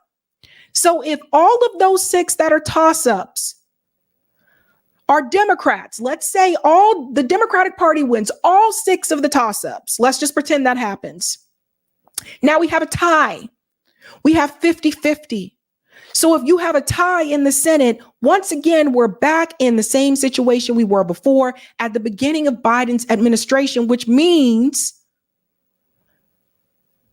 you have to defer to the Senate parliamentarian. So if the Democratic Party has been doing so well, why is this happening? And if the Democrats don't win the Senate, all those promises that Kamala Harris made to you, she is not going to be able to accomplish, because her answer is it will get passed in the House, it will pass in the Senate, and when it hits my desk, I'll sign it. But it has to pass in the Senate. I'm not even going to focus on the House because things pass in the House all the time and they fail in the Senate. So let's focus on the Senate. This is very important. When they're telling you what they are going to do once it passes in the Senate and they will sign it, you need to look at these Senate races, because right now the Democratic Party is not winning the Senate races. So if the Republicans take back the Senate, Kamala Harris ain't signing shit. Pass that on to your friends. Pass that on to your friends. A lot of voters fall for this over and over again. Without the Senate, you got nothing. So what Kamala Harris should have been doing is she should have been focusing on the things that she can get done by executive order, which she's not doing. She's telling you what she'll sign if it comes across her desk. That's something that Jill Stein did really well, though. Jill Stein focused on what she can do by executive order. And then there comes the Gaza issue. And I want you to hear something. There was a Muslim podcast here, Why U.S. Muslims Are Abandoning Harris. I just want you to hear this small bit and we'll get to the debate. When it comes to the Gaza issue, listen to what he says. Who do Zionists want? Listen to this. The Democrats are saying that it's better to offend the Muslims because they are more likely to forgive us for committing a genocide. So that's very clear. So it seems to me that if Harris wins, Zionism wins. The Zionists are panicking and scrambling. The reason why this power suddenly exists is precisely because the elections are so tight. Sammy, are you calling for Muslims to vote for Donald Trump in his next election? There is a very real chance that the two-party system in America could be broken in November. You break the two-party system, Gaza breaks the two-party system, Gaza breaks the invincibility aura of Zionism. It's not about whether Jill Stein is the perfect candidate or not. We're talking about limbs being collected in garbage bags. We're talking about Biden, who has given Israel every single weapon that it has demanded. Explain to me what Trump will do that is worse. Explain to me how much further you can go than. Okay, and I'll stop it there so we can get to because I want to get to the debate. But I just wanted to show you that because I think that he has a point. This is why I continue to tell you you cannot reward genocide, because look at it this way. If Kamala Harris does win, that's not a pushback against Israel. But if Kamala Harris loses, that is a pushback against Israel. And then that could make other politicians think twice and say, well, I don't know, AIPAC. I don't know if I can, go along with you this time. Because if I go along with you this time, I might lose just like Kamala Harris did. This is why I continue to tell people you can't support the genocide. If you support the genocide, Israel wins. Let's get into this debate, ladies and gentlemen. It looks like JD Vance is speaking right now. We're going to go raise me, and she raised me in part because my own mother struggled with addiction for a big chunk of my early life. I went to college on the GI Bill after I enlisted in the Marine Corps and served in Iraq. And so I stand here asking to be your vice president with extraordinary gratitude for this country, for the American dream that made it possible for me to live my dreams. And most importantly, I know that a lot of you are worried about the chaos in the world and the feeling that the American dream is unattainable. I want to try to convince you tonight over the next 90 minutes that if we get better leadership in the White House, if we get Donald Trump back in the White House, the American dream is going to be attainable once again. Now, to answer this particular question, we have to remember that as much as Governor Walz just accused Donald Trump of being an agent of chaos, Donald Trump actually delivered stability in the world, and he did it by establishing effective deterrence. People were afraid of stepping out of line. Iran, which launched this attack, has received over $100 billion in unfrozen assets thanks to the Kamala Harris administration. What do they use that money for? They use it to buy weapons that they're now launching against our allies, and God forbid, potentially launching against the United States as well. Donald Trump recognized that for people to fear the United States, you needed peace through strength. They needed to recognize that if they got out of line, the United States global leadership would put stability and peace back in the world. Now, you asked about a preemptive strike, Margaret, and I want to answer the question. Look, it is up to Israel what they think they need to do to keep their country safe, and we should support our allies wherever they are when they're fighting the bad guys. I think that's the right approach to take with the Israel question. Thank you, Senator. Governor Walz, because what's questionable is who are the bad guys.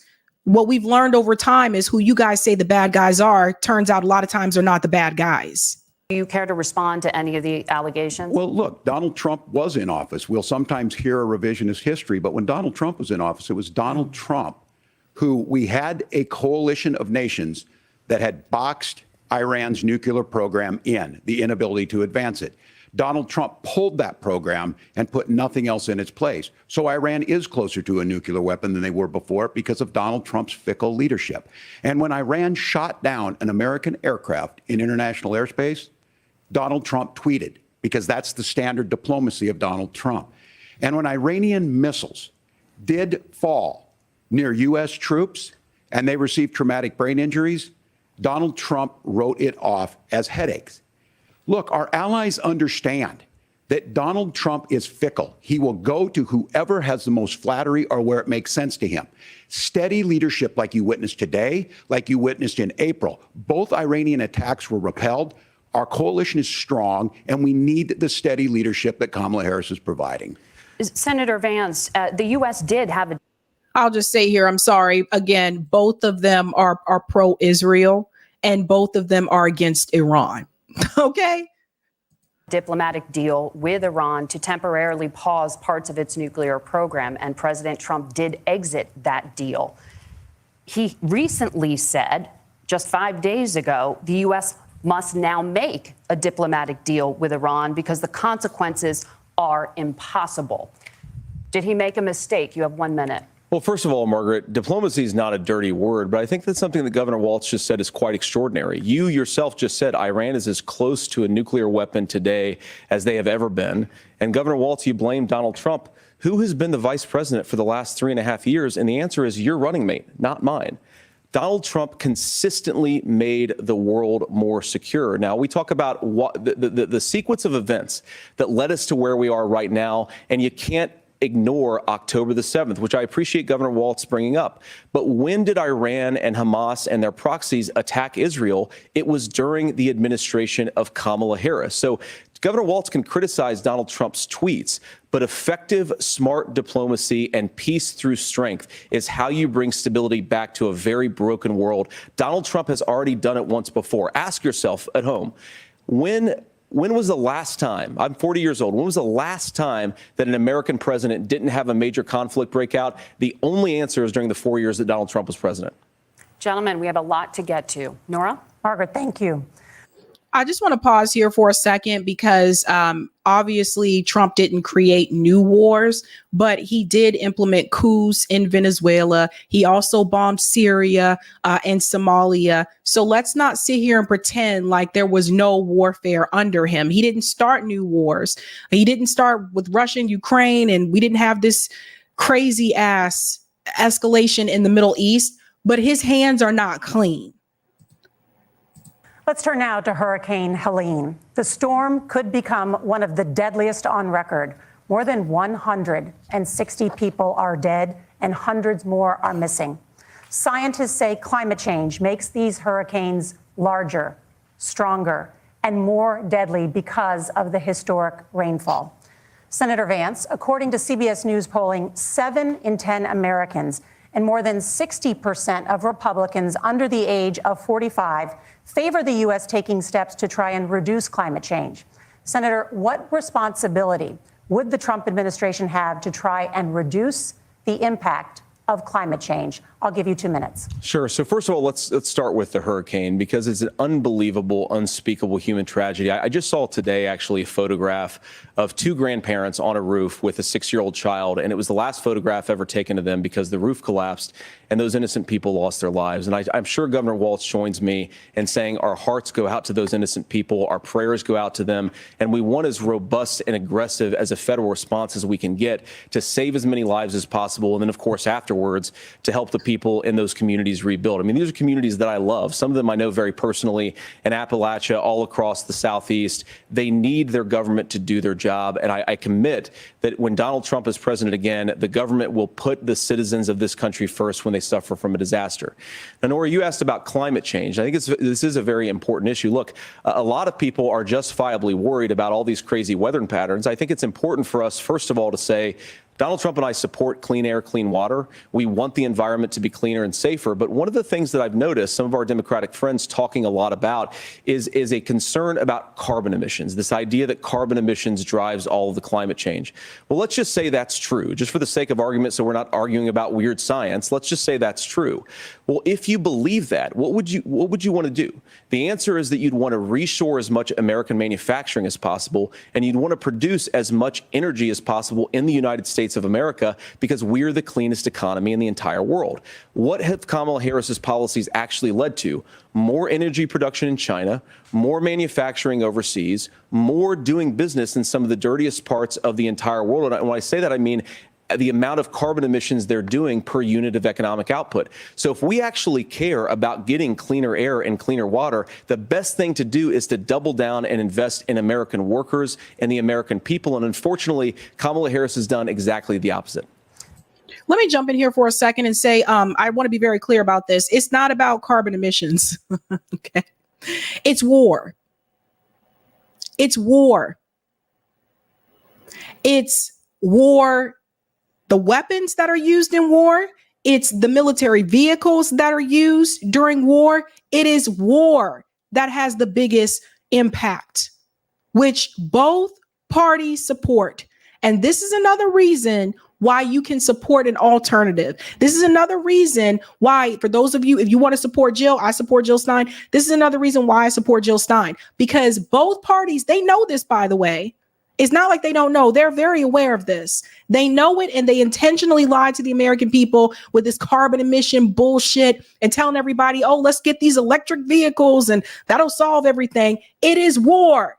And they're not going to tell you that because they sold out to military industrial complex. That's why they're not going to tell you that. Governor Walz, you have 2 minutes to respond. Well, we got close to an agreement because all those things are happening. Look, first of all, it is a horrific tragedy with this hurricane. And my heart goes out to the folks that are down there in contact with the governors. I serve as co-chair of the Council of Governors as we work together on these emergency managements. Governors know no partisanship. They work together. So all of the governors and the emergency responders are on the ground. Those happen on the front end. The federal government comes in, makes sure they're there to that we recover. But we're still in that phase where we need to make sure that they're staying there, staying focused. Now, look, coming back to the climate change issue, there's no doubt this thing roared onto the scene faster and stronger than anything we've seen. Senator Vance has said that there's a climate problem in the past. Donald Trump called it a hoax and then joked that these things would make more beachfront property to be able to invest in. What we've seen out of the Harris administration now, the Biden-Harris administration, is we've seen this investment.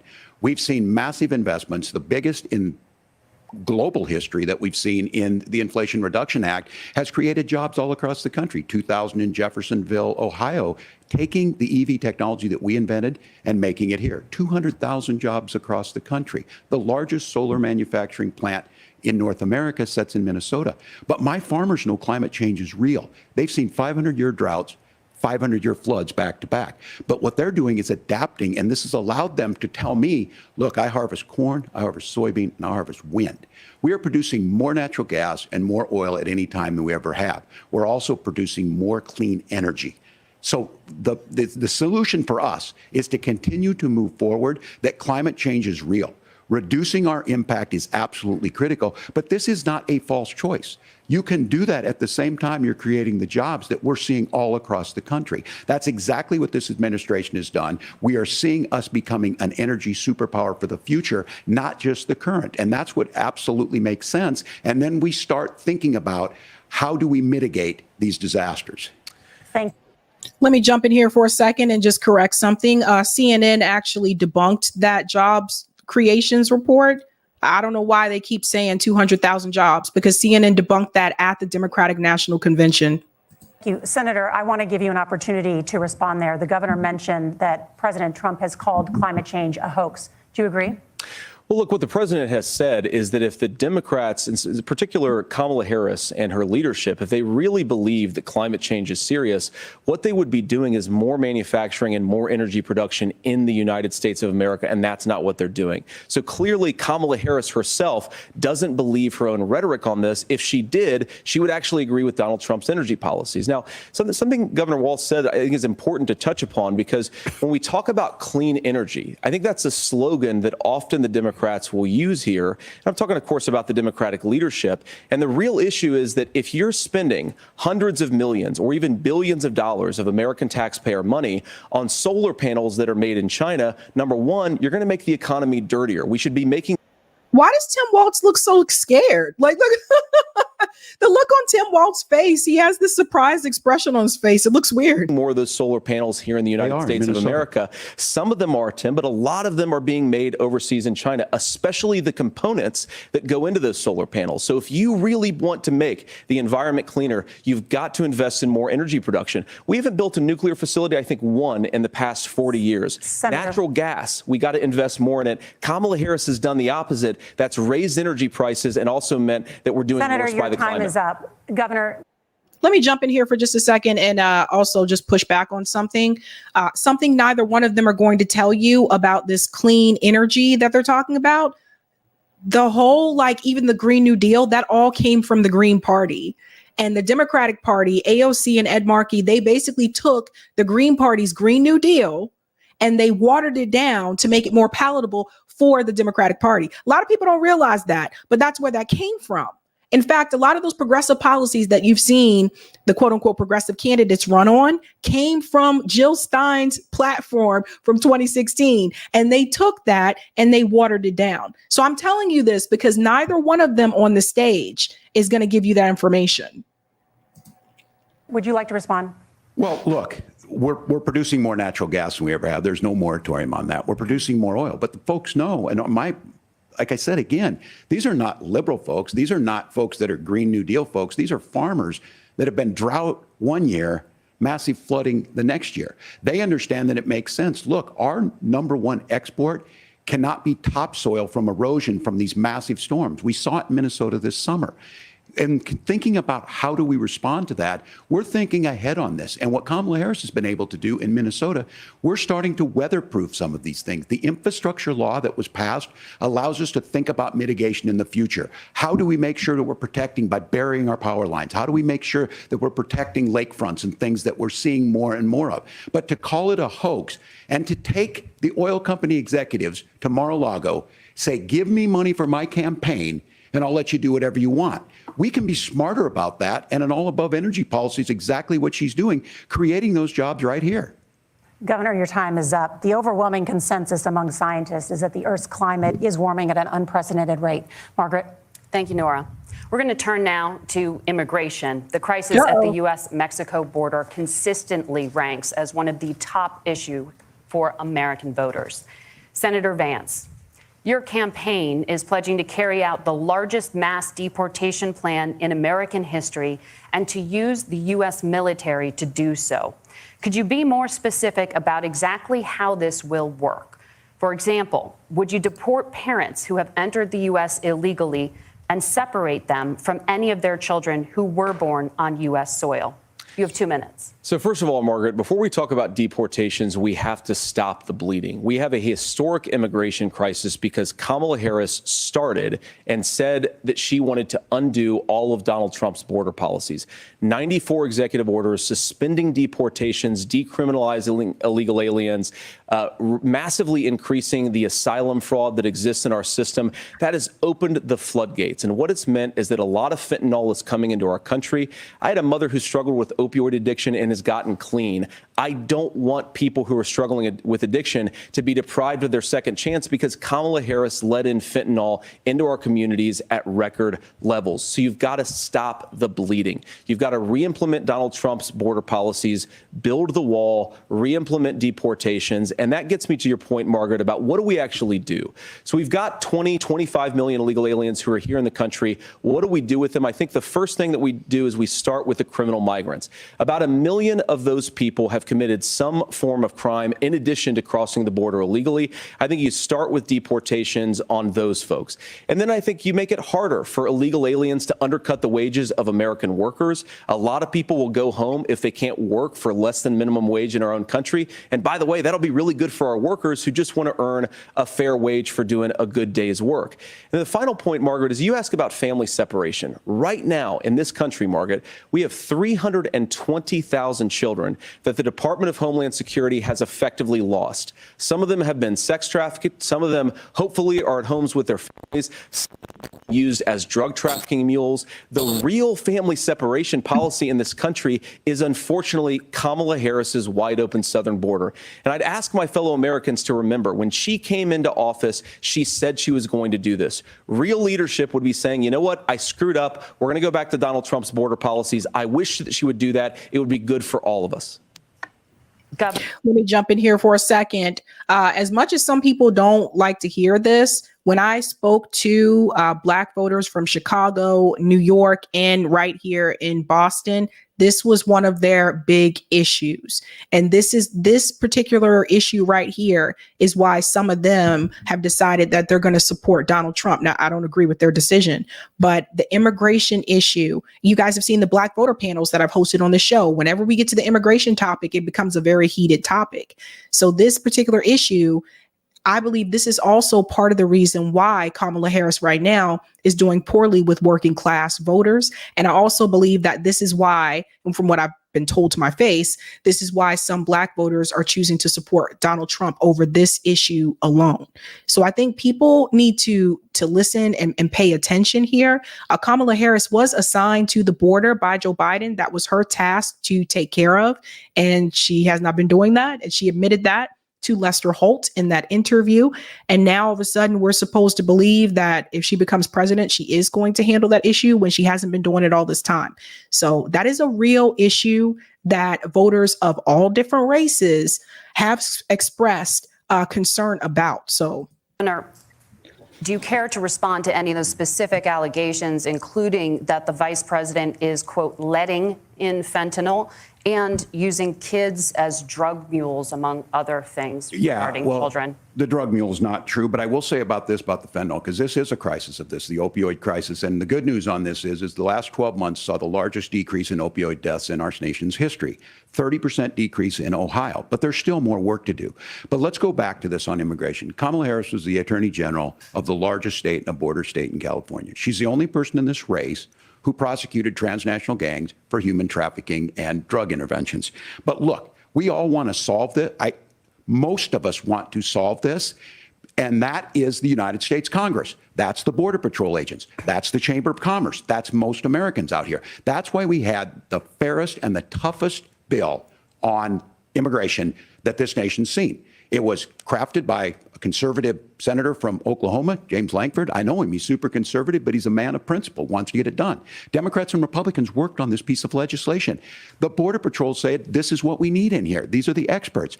And the Chamber of Commerce and the Wall Street Journal said, pass this thing. Kamala Harris helped get there. 1,500 new border agents, detection for drugs, DOJ money to speed up these the adjudications on this, just what America wants. But as soon as I was getting ready to pass and actually tackle this, Donald Trump said no, told them to vote against it because it gives him a campaign issue. It gives him to, what would Donald Trump talk about if we actually did some of these things? And they need to be done by the legislature. You can't just do this through the executive branch. So look, we have the options to do this. Donald Trump had 4 years. He had 4 years to do this. And he promised you, America, how easy it would be. I'll build you a big, beautiful wall, and Mexico will pay for it. Less than 2% of that wall got built, and Mexico didn't pay a dime. But here we are again, 9 years after he came down that escalator, dehumanizing people and telling them what he was going to do. As far as the deportation plan, at one point, Senator Vance said it was so unworkable to be laughable. So that's where we're at. Pass the bill, she'll sign it. Let me jump in here also for a second, because this is really interesting. All of these years, all of these different presidents that we've had, and no president has fixed the immigration process in this country.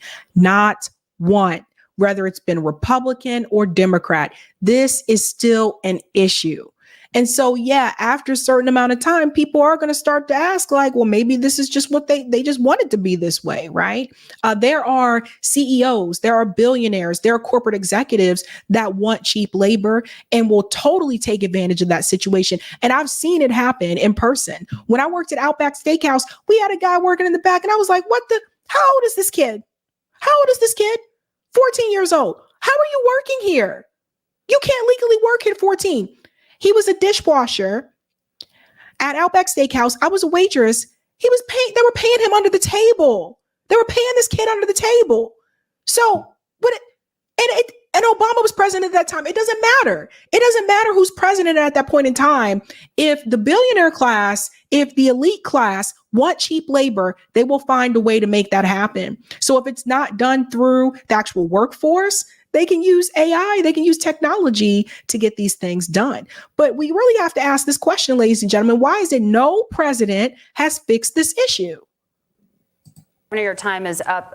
Senator, the question was, will you separate parents from their children, even if their kids are U.S. citizens? You have 1 minute. Margaret, my point is that we already have massive child separations thanks to Kamala Harris's open border. And I didn't accuse Kamala Harris of inviting drug mules. I said that she enabled the Mexican drug cartels to operate freely in this country. And we know that they use children as drug mules, and it is a disgrace, and it has to stop. Look, I think what Tim said just doesn't pass the smell test. For 3 years, Kamala Harris went out bragging that she was going to undo Donald Trump's border policy. She did exactly that. We had a record number of illegal crossings. We had a record number of fentanyl coming into our country. And now that she's running for president, or a few months before, she says that somehow she got religion and cared a lot about a piece of legislation. The only thing that she did when she became the vice president, when she became the appointed border czar, was to undo 94 Donald Trump executive actions that opened the border. This problem is leading to massive problems in the United States of America. Parents who can't afford health care, schools that are overwhelmed. It's got to stop, and it will when Donald Trump is president again. Senator, your time. He didn't answer the question, and they didn't push back on him again to answer the question, because the question was, are you going to separate parents from their children, especially if those children are born here in the United States? He didn't answer that question. I don't know what to say. Oh, buddy. Time is up. Governor, what about our CBS News polling, which does show that a majority of Americans, more than 50%, support mass deportations? Look, we fix this issue with a bill that is necessary, but the issue on this is what happens when you don't want to solve it. You demonize it. And we saw this. And Senator Vance, and it surprises me on this, talking about and saying, I will create stories to bring attention to this. That vilified a large number of people who were here legally in the community of Springfield. The Republican governor said, it's not true. Don't do it. There's consequences for this. There's consequences. We could come together. Senator Langford did it. We could come together and solve this if we didn't let Donald Trump continue to make it an issue. And the consequences in Springfield were the governor had to send state law enforcement to escort kindergartners to school. I believe Senator Vance wants to solve this, but by standing with Donald Trump and not working together to find a solution, it becomes a talking point. And when it becomes a talking point like this, we dehumanize and villainize other human beings. Tim, Governor, your time is up. Senator, I'll give you 1 minute, but I told you guys that stupid cat story. I told you about the cat story. A lot of people took it and ran with it, and come to find out that woman, number one, was not an immigrant, was not Haitian, and had mental health issues. Let me just ask you the question first.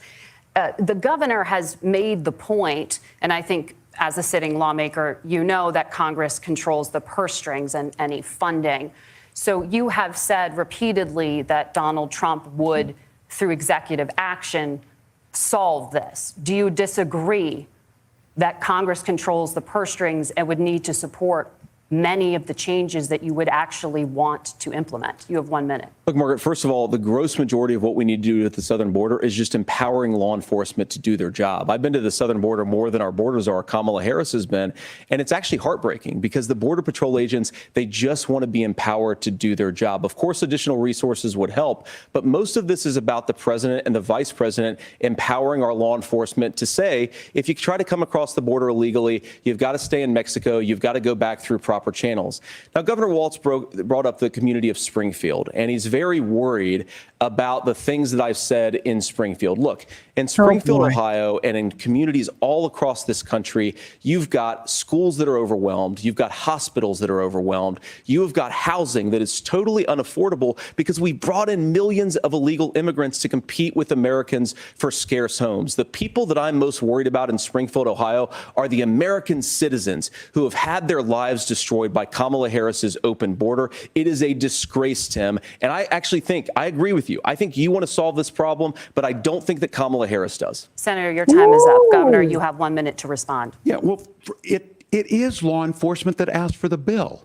They helped craft it. They're the ones that supported it. That's because they know we need to do this. Look, this issue of continuing to bring this up, of not dealing with it, of blaming migrants for everything.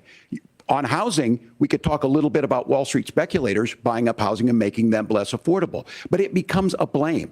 Look, this bill also gives the money necessary to adjudicate. I agree. It should not take 7 years for an asylum claim to be done. This bill gets it done in 90 days. Then you start to make a difference in this, and you start to adhere to what we know, American principles. I don't talk about my faith a lot, but Matthew 25:40 talks about, to the least amongst us, you do unto me. I think that's true of most Americans. They simply want order to it. This bill does it. It's funded. It's supported by the people who do it. And it lets us keep our dignity about how we treat other people. Thank you, Governor. And just to clarify for our viewers, Springfield, Ohio does have a large number of Haitian migrants who have legal status, temporary protected status. Well, Margaret, but thank you, Senator. We have so much to get to. Margaret, I think it's important because we're going to turn out of the economy. Thank you, Margaret. The rules were that you guys weren't going to fact check, and since you're fact checking me, I think it's important to say what's actually going on. So there's an application called the CBP One app, where you can go on as an illegal migrant, apply for asylum or apply for parole, and be granted legal status at the wave of a Kamala Harris open border wand. That is not a person coming in, applying for a green card and waiting for 10 years. That is the facilitation of illegal immigration, Margaret, by our own Thank you, Senator, for leadership. describing the legal process. We have so much to get to, Senator. So I do just want to add something here. I didn't get a chance to explain the rules of the debate prior to with this particular debate, unlike the previous one. The moderators did say that they were not going to fact check either one of the candidates, that it would be the candidate's responsibility to fact check each other. So, yeah, buddy. It's been on the book since 1990. Thank you, gentlemen. The we want to have app has not been on the books since 1990. It's something that Kamala Harris created, Margaret. Gentlemen, the audience can't hear you because your mics are cut. We have so much we want to get to. Thank you for explaining the legal process. Nora. Thank you, Margaret. The economy is a top concern for voters. Each of your campaigns has released an economic plan, so let's talk about the specifics. Governor Walz, Vice President Harris unveiled a plan that includes billions in tax credits for manufacturing, housing, and a renewed child tax credit. The Wharton School says your proposals will increase the nation's deficit by $1.2 trillion. How would you pay for that without ballooning the deficit? Governor, I'll give you 2 minutes. Yeah, thank you. And Kamala Harris and I do believe in the middle class because that's where we come from. We both grew up in that. We understand. So those of you out there listening tonight, you're hearing a lot of stuff back and forth, and it's good. It's healthy. That's what this is supposed to happen. You should be listening. How's this going to impact me? The bold forward plan that Kamala Harris put out there is talking about this housing issue. The one thing is there's 3 million new houses proposed under this plan with down payment assistance on the front end to get you in a house. A house is much more than just an asset to be traded somewhere. It's foundational to where you're at. And then making sure that the things you buy every day, whether they be prescription drugs or other things, that there's fairness in that. Look, the $35 insulin is a good thing, but it costs $5 to make insulin. They were charging $800 before this law went into effect. As far as the housing goes, I've seen it in Minnesota. 12% more houses in Minneapolis, prices went down on rent 4%. It's working. And then making sure tax cuts go to the middle class. $6,000 child tax credit, we have one in Minnesota, reduces childhood poverty by 1/3. We save money in the long run, and we do the right thing for families. And then getting businesses off the ground. The law as it stands right now is $5,000 tax credit for small business, increasing that to $50,000. Now, this is a philosophical difference between us. Donald Trump made a promise, and I'll give you this, he kept it. He took folks to Mar-a-Lago, said, you're rich as hell, I'm going to give you a tax cut. He gave the tax cuts that predominantly went to the top class. What happened there was an $8 trillion increase in the national debt, the largest ever. Now he's proposing a 20% consumption or sales tax on everything we bring in.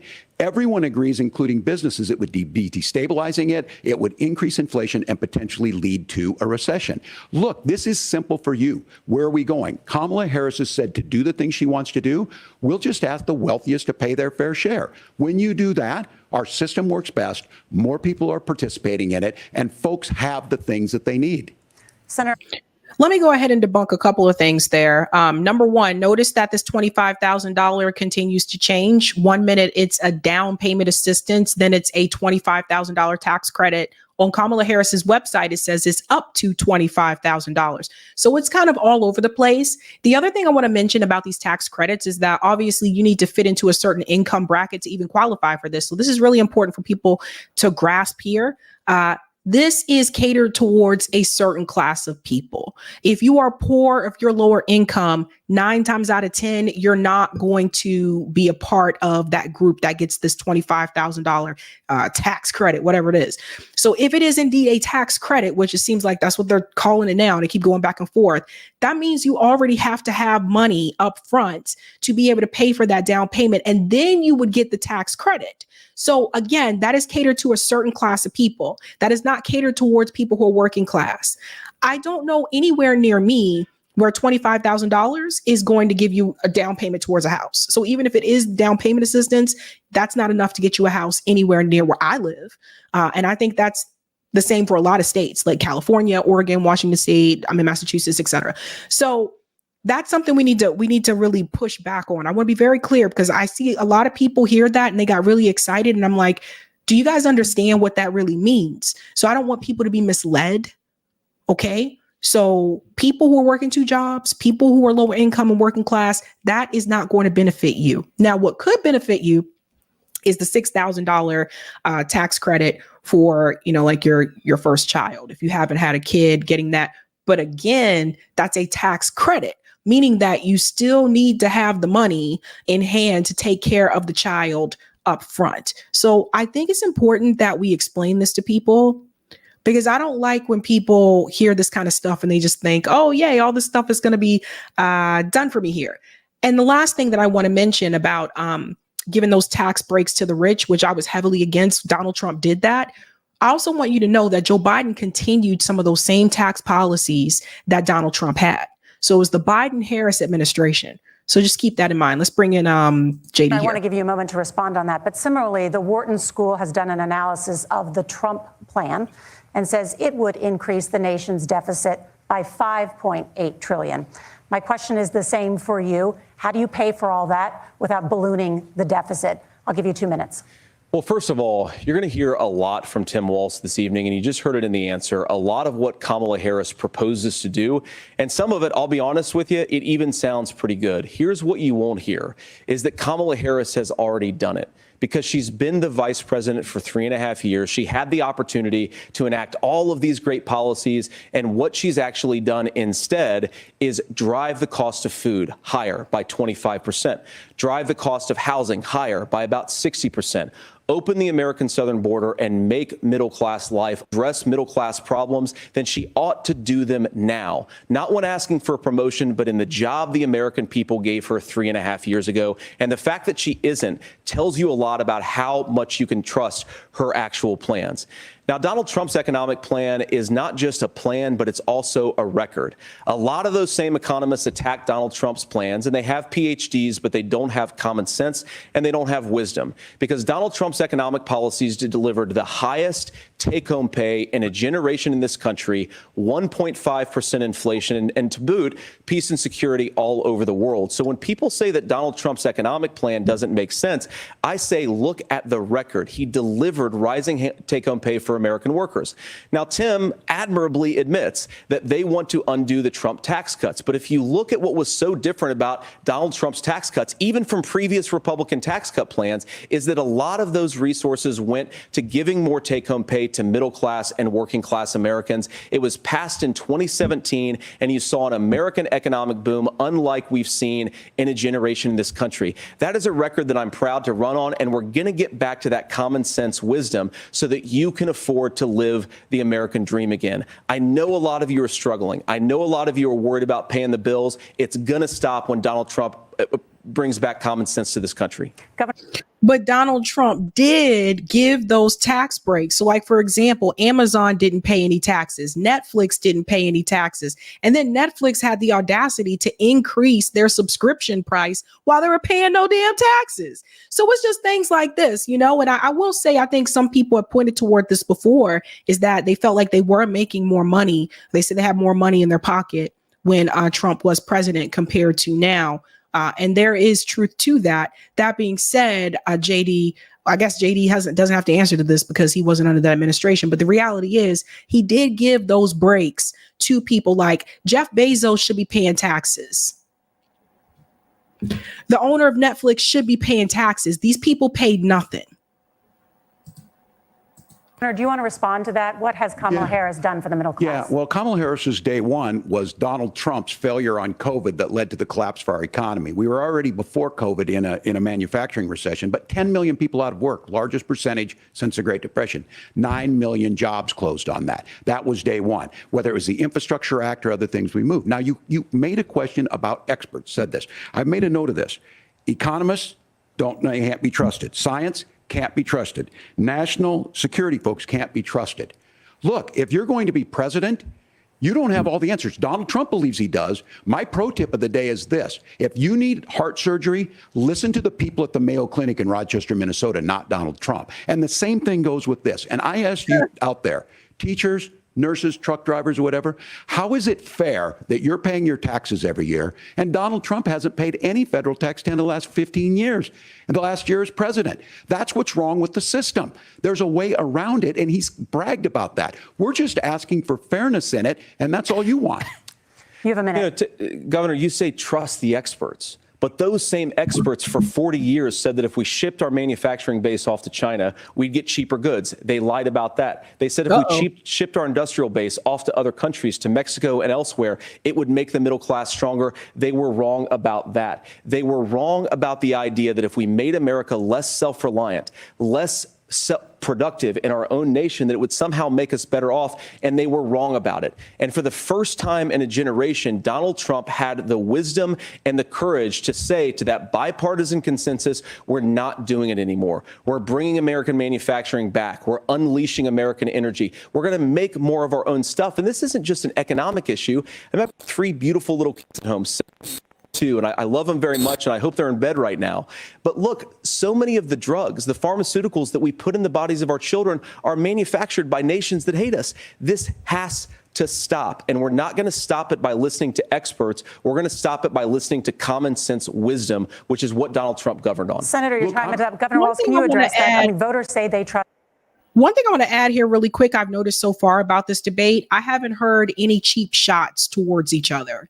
I feel like they are just sticking to the issues and they're not like calling each other names or anything like that, which is really how debate should be. So I'll give both of them credit for that. No cheap shots, that kind of thing. But the reality is, it's like what's weird about the vice presidential debate is it's kind of like both of them have to answer for, Trump and Kamala, and neither one of them were a part of their administration. So that's what's always awkward to me about the vice presidential debates, because J.D. Vance wasn't a part of Trump's administration in 2016.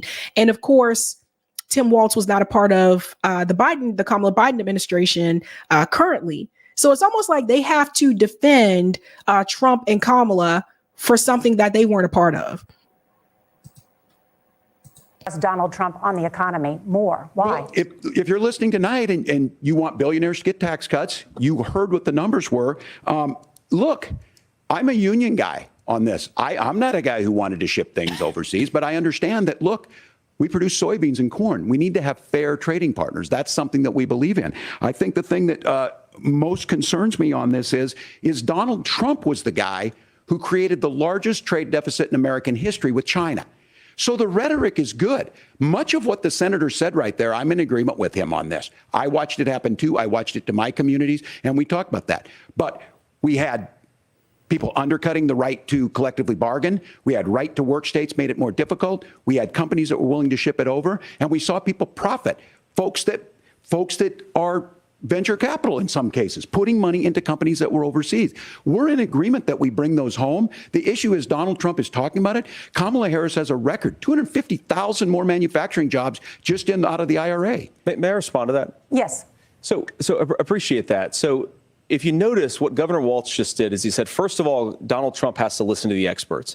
And then when he acknowledged that the experts screwed up, he said, well, Donald Trump didn't do nearly as good of a job as the statistics that's a gross generalization. that he did. So what Tim Walz is doing, and I honestly, Tim, I think you got a tough job here, because you've got to play whack-a-mole. You've got to pretend that Donald Trump didn't deliver rising take-home pay, which of course he did. You've got to pretend that Donald Trump didn't deliver lower inflation, which of course he did. And then you simultaneously got to defend Kamala Harris's atrocious economic record, which has made gas, groceries, and housing unaffordable for American citizens. I was raised by a woman who would sometimes go into medical debt so that she could put food on the table in our household.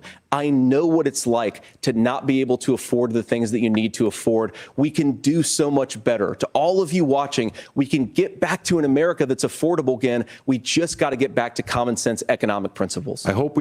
So let me push back on that, JD, because that is true.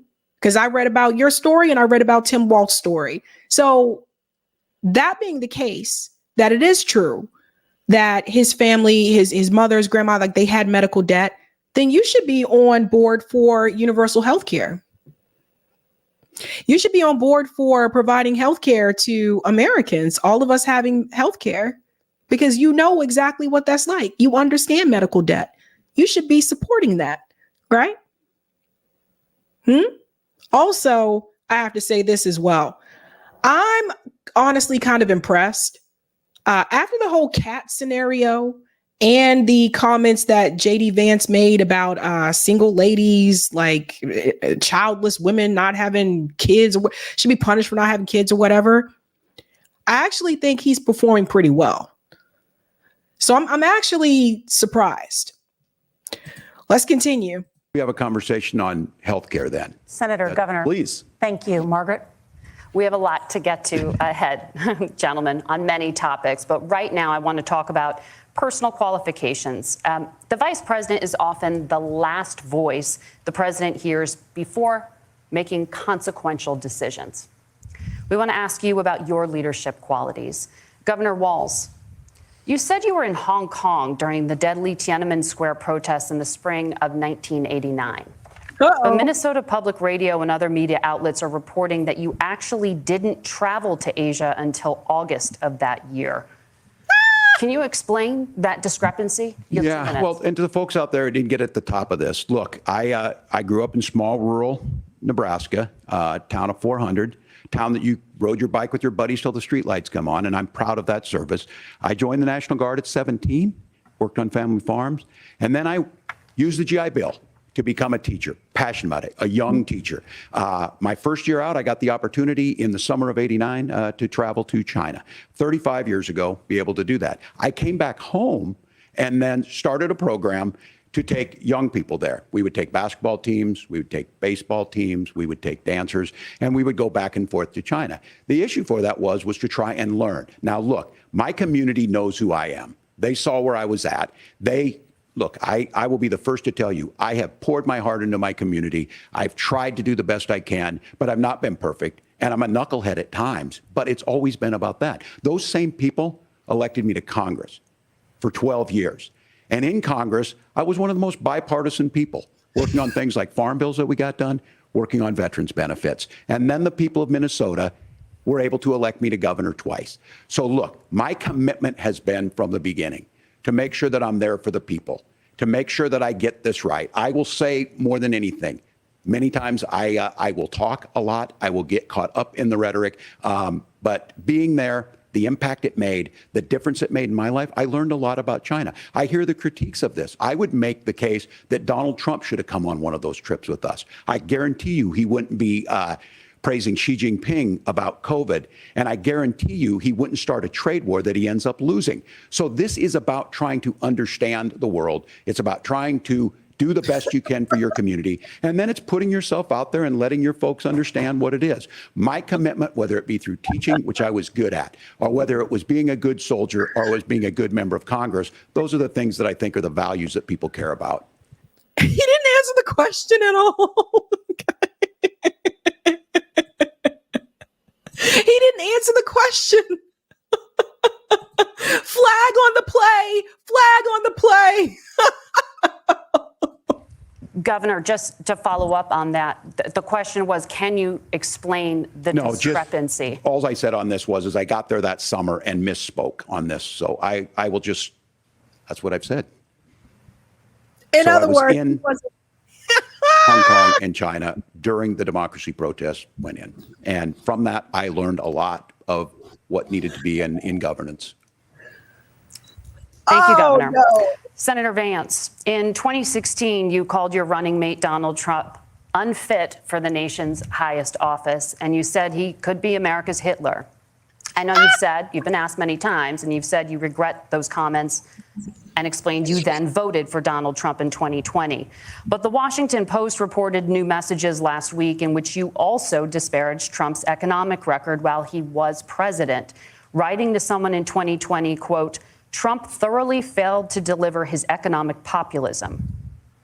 You're now his running mate, and you've shifted many of your policy stances to align with his.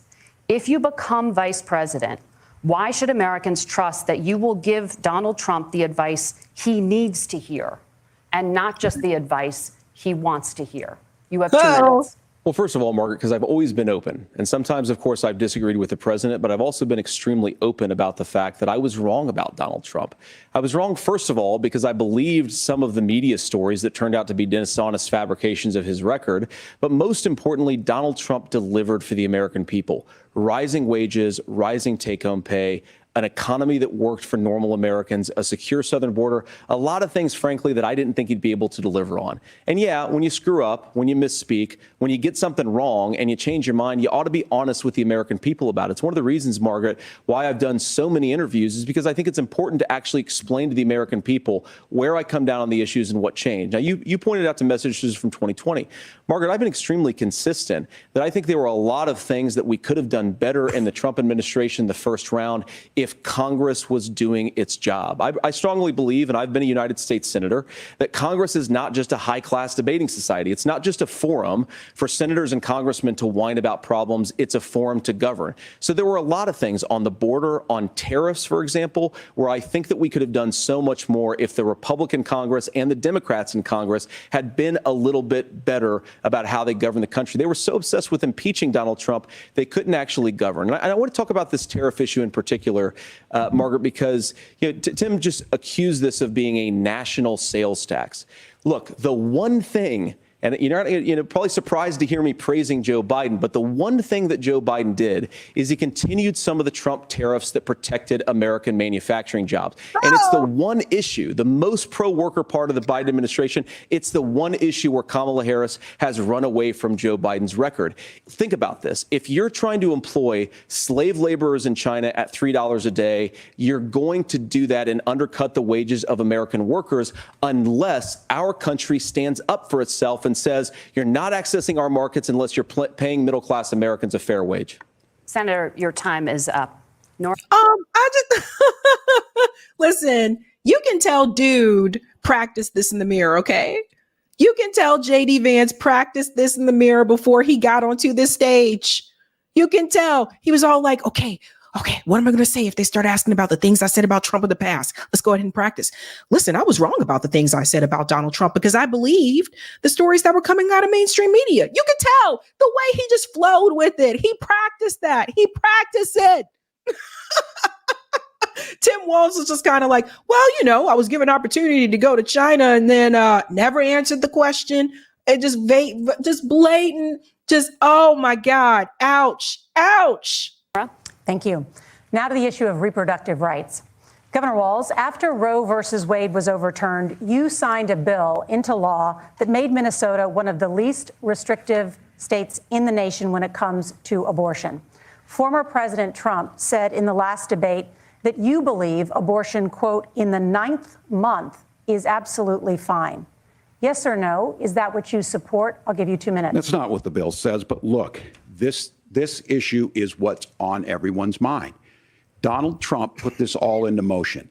He brags about how great it was that he put the judges in and overturned Roe versus Wade, 52 years of personal autonomy. And then he tells us, we send it to the states. It's a beautiful thing. Amanda Zaworski would disagree with you on it's a beautiful thing. A young bride in Texas waiting for their child at 18 weeks. She has a complication, a tear in the membrane. She needs to go in. The medical care at that point needs to be decided by the doctor. And that would have been an abortion. But in Texas, that would have put them in legal jeopardy. She went home, got sepsis, nearly dies, and now she may have difficulty having children. Or in Kentucky, Hadley Duvall, a 12-year-old child raped and impregnated by her stepfather. Those are horrific. Now, when God asked about that, Senator Vance said 2 wrongs don't make a right. There is no right in this. So in Minnesota, what we did was restore Roe versus Wade. We made sure that we put women in charge of their health care. But look, this is not where, if you don't know Amanda or a Hadley, you soon will. Their Project 2025 is going to have a registry of pregnancies.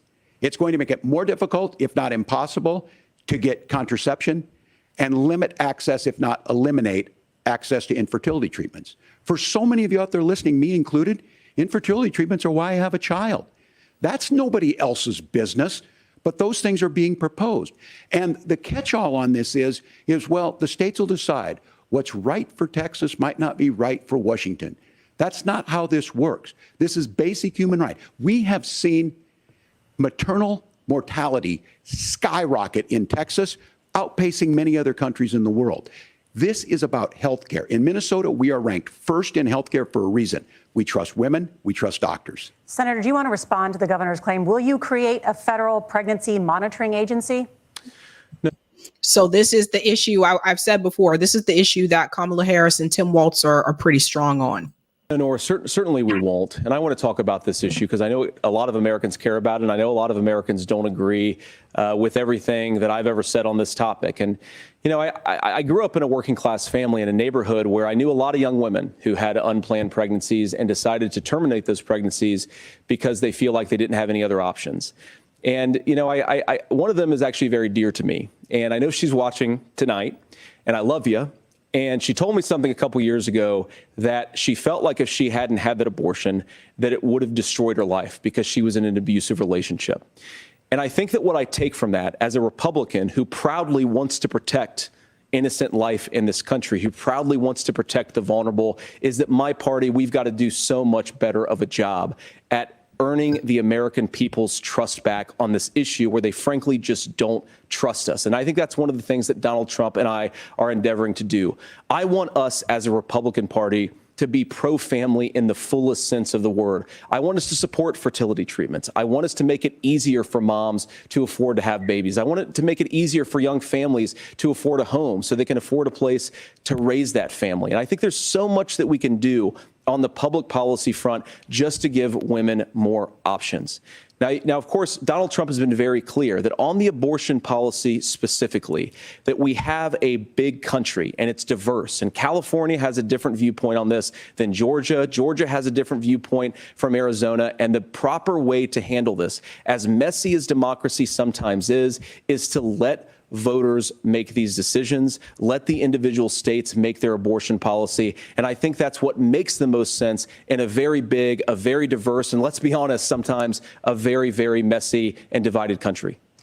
So he's sticking with leave it up to the states, which is what Donald Trump had wanted. Now, the question that I have and I continue to raise is if Harris and Walz, if they win, how are they going to reverse the overturn of Roe v. Wade? Because at least Kamala Harris continues to say that this is something that she's going to fix it. How are they going to do that? Now, one of the things that Obama could have done, which he promised to do and then he decided not to, was to codify it at that point in time. Now, people say, well, he couldn't do it because of Joe Lieberman, but he could have ended the filibuster and we wouldn't even be in the situation right now. Like this would have never, the whole overturn, that would have never happened if the Democrats didn't drop the ball on that as well. So both parties have a hand in this. It's not just Donald Trump. If the Democratic Party, if they would have done what they promised to do, we wouldn't be in the situation. That is one thing I've said before, is that the Democratic Party tends to be reactive instead of proactive. And that is a legit criticism of the Democratic Party. And I have criticism of the Republican Party. But with the Democrats, I've noticed that over the years, they tend to wait until something happens and then go, oh, no, we got to elect people in these seats to fix it. Whereas I felt like with the Republican Party, they were proactive on that particular issue. So I ask again, what is going to happen? Do you expect any of the Supreme Court justices to retire anytime soon? If none of them are going to retire, then how is Kamala Harris going to replace any of those justices with more liberal justices that would be in favor of reversing that overturn on Roe? So these are like big discussions that need to be had about that particular issue, because I would hate for women who do feel that this is going to change if Kamala wins, be disappointed again. Governor, would you like to respond and also answer the question about restrictions? Yeah, well, the question got asked and Donald Trump made the accusation that wasn't true about Minnesota. Well, let me tell you about this idea that there's diverse states. There's a young woman named Amber Thurman. She happened to be in Georgia, a restrictive state. Because of that, she had to travel a long distance to North Carolina to try and get her care. Amber Thurman died in that journey back and forth. The fact of the matter is, how can we as a nation say that your life and your rights, as basic as the right to control your own body, is determined on geography? There's a very real chance Had Amber Thurman lived in Minnesota, she would be alive today. That's why the restoration of Roe versus Wade. When you listen to Vice President Harris talk about this subject and you hear me talk about it, you hear us talking exactly the same. Donald Trump is trying to figure out how to get the political right of this. I agree with a lot of what Senator Vance said about what's happening. His running mate, though, does not, and that's the problem. Governor, your time is up. Let me jump in here as well. Another thing, a quick update about Georgia, which I was hoping they would get into the discussion so I can bring it up tonight as well. It does appear that a judge in Georgia has struck down that abortion ban, which was the 6-week ban that has now been struck down by a judge. So that also makes me wonder, is that going to make women in Georgia less likely to feel like they have to come out and support the Democratic Party to try to protect, whatever you could with Roe v. Wade going forward, now that that's been overturned in Georgia? So that makes me wonder. But what I want to say here, which they're not mentioning, and I feel like a lot of people are not talking about this, as time goes on, you see the Supreme Court is pushing more issues back to the states. It's not just Roe v. Wade, it's not just abortion, it's other issues as well. And I've been following some of these Supreme Court cases, which I've covered on this show. And this is why I continue to tell you guys, pay attention to what is happening in the states, the local level, which I feel a lot of times is slept on because people aren't going to vote for the president. So they don't even show up in some of those states that have ballot measures to vote for those either. Let me ask you about that. He mentioned, it was, I think, referring to a national ban. In the past, you have supported a federal ban on abortion after 15 weeks. In fact, you said if someone can't support legislation like that, quote, you are making the United States the most barbaric pro-abortion regime anywhere in the entire world. My question is, why have you changed your position? Well, Nora, first of all, I never supported a national ban. I did when I was running for Senate in 2022 talk about setting some minimum national standard. For example, we have a partial birth abortion ban in place in this country at the federal level. I don't think anybody's trying to get rid of that, or at least I hope not, though I know that Democrats have taken a very radical pro-abortion stance. But Nora, one of the things that changed is in the state of Ohio, we had a referendum in 2023, and the people of Ohio voted overwhelmingly, by the way, against my position. And I think that what I learned from that, Nora, is that we've got to do a better job at winning back people's trust. So many young women would love to have families. So many young women also see an unplanned pregnancy as something that's going to destroy their livelihood, destroy their education, destroy their relationships. And we have got to earn people's trust back. And that's why Donald Trump and I are committed to pursuing pro-family policy, do a better job at that. And that's what real leadership is. Governor, your response. I'm going to respond on the pro-abortion piece of that. No, we're not. We're pro-women, pro-freedom to make your own choice. We know what the implications are to not be that. Women having miscarriages, women not getting the care, physicians feeling like they may be prosecuted for providing that care. And as far as making sure that we're educating our children and giving them options, Minnesota's a state with one of the lowest teen pregnancy rates. We understand that too. We know that the options need to be available, and we make that true. We also make it, we're a top 3 state for the best place to raise children. But these two things, to try and say that we're pro-children, but we don't like this, or you guys are pro-abortion, that's not the case at all. We are pro-freedoms for women to make their choices, and we're going, and Kamala Harris is making the case, to make options for children more affordable, a $6,000 child tax credit, but we're not going to base that on the backs of making someone like Amber Thurman drive 600 miles to try and get health care. But healthcare, I'm glad he said that because I want to bring this up. Overall, this is a healthcare issue. And neither candidate support universal health care. Kamala Harris has flip-flopped on it, since when she ran for president in 2020, and she changed her mind because she got pushed back about it. Neither candidate supports universal health care. And overall, they keep saying this as an abortion issue, but it's a healthcare issue, along with other healthcare issues. May I respond to that? First of all, Governor, I agree with you. Amber Thurman should still be alive, and there are a lot of people who should still be alive, and I certainly wish that she was. And maybe you're free to disagree with me on this and explain this to me. But as I read the Minnesota law that you signed into law, the statute that you signed into law, it says that a doctor who who presides over an abortion where the baby survives, the doctor is under no obligation to provide life-saving care to a baby who survives a botched late-term abortion. That is, I think, That's whether not you're true. pro-choice or That's not how the law pro-abortion, is. that is fundamentally barbaric. And that's why I use that word, Nora, is because some of what we've seen, do you want to force Catholic hospitals to perform abortions against their will? Because Kamala Harris has supported suing Catholic nuns to violate their freedom of conscience. We can be a big and diverse country where we respect people's freedom of conscience and make the country more pro-baby and pro-family. But please. Yes, Governor, please respond. You guys, Look, this you is one guys where there's know- always something that. Do you guys realize that Catholic priests used to perform abortions? That's where women used to go to get abortion. It was Catholic priests that used to do it. And when the Republican Party was able to win over the evangelicals, that changed. So it was interesting that he brought up Catholics, because Catholic priests were the ones who used to perform abortions. This is a very simple proposition. These are women's decisions to make about their healthcare decisions, and the physicians who know best when they need to do this. Trying to distort the way a law is written to try and make a point, that's not it at all. What was I wrong about, Governor? Please tell me, what was I wrong about? That is not the way the law is written. Look, I've given I've given this advice on a lot of things, that getting involved, getting engaged, that's been misread, and it was fact-checked at the last debate.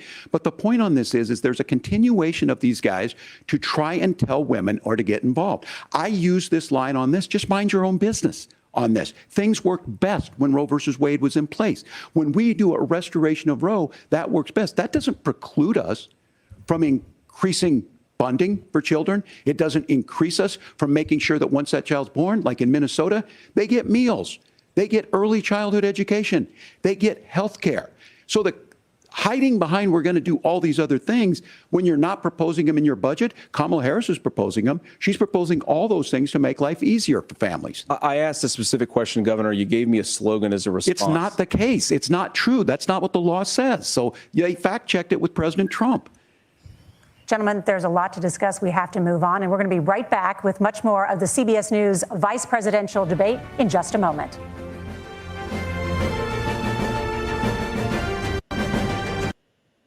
So I'll show you now, because people are asking for that source. So I've covered this before on this show, but I'll pull up one of the sources. There's multiple sources for this. But a lot of people are just not aware. So let me go back to that really quick. Just bring it up here. About the Catholic Church. There's a little bit of history for you. You probably won't find this in a history textbook in school, of course. But yeah, let's go ahead and bring this up. Like I said, a lot of people just don't know about this. Let me pull this up here. This was back in the day. The Catholic Church once allowed for abortions. Everything changed in 1873. Told you they used to do this. And until the 1880s, abortions were morally acceptable and legal, with even the Catholic Church approving of the procedure, before quickening historians say the desire to ban the procedure had more to do with business than women's health. And there's other sources you can look up as well. But yeah, they used to do that. Because back then it wasn't as a taboo thing, right? So yeah, just something for people who may not be aware. Now, what's interesting about this debate, and I said before, is that I think we can move forward. Yeah, we can move forward. Let's get back to the debate. Let me go ahead and bring this back up here. Gun laws and legislation to ban certain semi-automatic rifles, including AR-15s. So let me ask you, earlier this year, for the first time, the parents of a school shooter were convicted of involuntary manslaughter and sentenced to 10 years in prison. Do you think holding parents responsible could curb mass shootings? I'll give you 2 minutes. Yeah, well, Nora, on that particular case, I don't know the full details, but I certainly trust local law enforcement and local authorities to make those decisions. I think in some cases the answer is going to be yes, and in some cases the answer is going to be no. And the details really matter here, of course. For example, if a kid steals a gun, that's going to be different than if a parent hands over a gun knowing that their kid is potentially dangerous. But look, I want to just sort of speak as a father of 3 beautiful little kids, and our oldest is now in 2nd grade.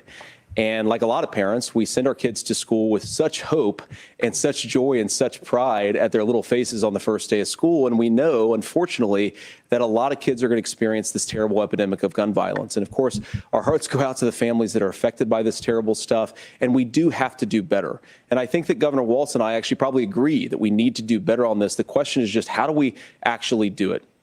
Now, here's something that really bothers me and worries me about this epidemic of violence. The gross majority, close to 90% in some of the statistics I've seen, of the gun violence in this country is committed with illegally obtained firearms. And while we're on that topic, we know that thanks to Kamala Harris's open border, we've seen a massive influx in the number of illegal guns run by the Mexican drug cartels. So that number, the amount of illegal guns in our country is higher today than it was 3.5 years ago.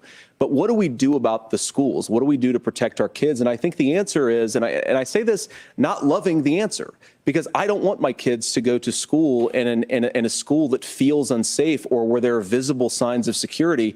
But I unfortunately think that we have to increase security in our schools. We have to make the doors lock better. We have to make the doors stronger. We've got to make the windows stronger. And of course, we've got to increase school resource officers, because the idea that we can magically wave a wand and take guns out of the hands of bad guys, it just doesn't fit with recent experience. So we've got to make our schools safer. And I think we've got to have some common sense bipartisan solutions for how to do that.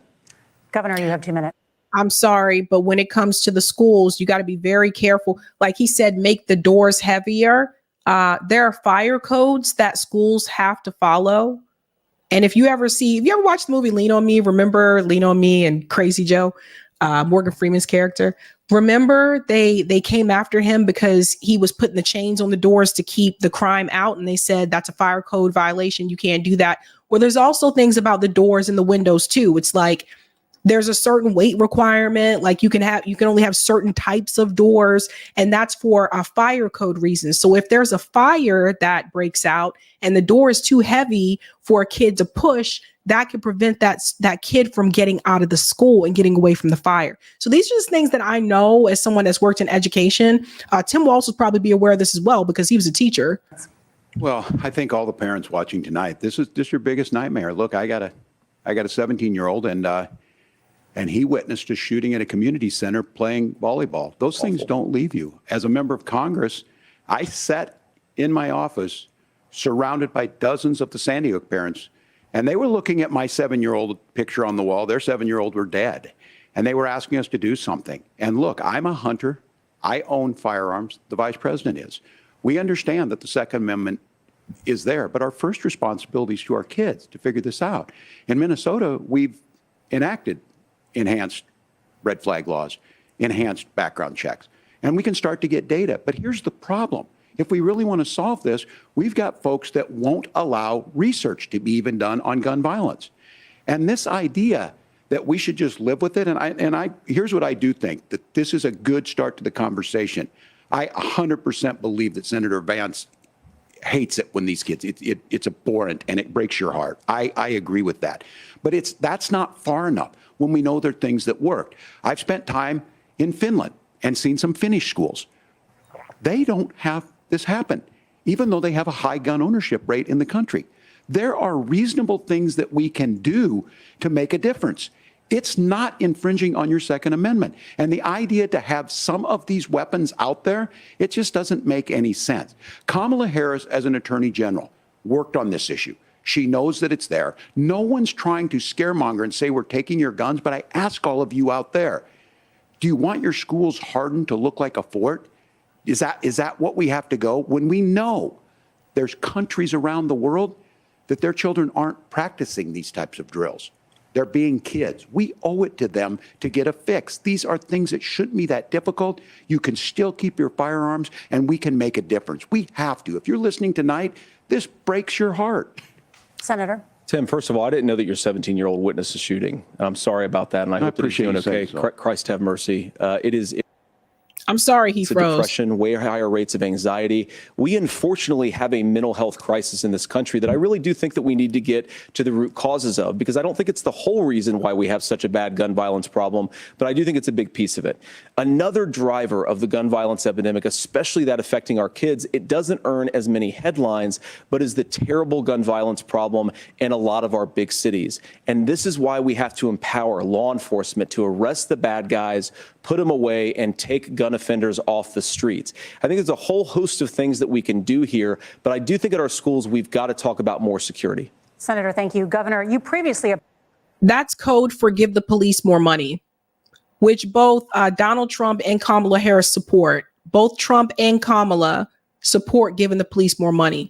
So I just wanted to translate that for you. Oppose an assault weapons ban, but only later in your political career did you change your position. Why? Yeah, I sat in that office with those Sandy Hook parents. I've become friends with school shooters. I've seen it. Look, the NRA, I was an NRA guy for a long time. They used to teach gun safety.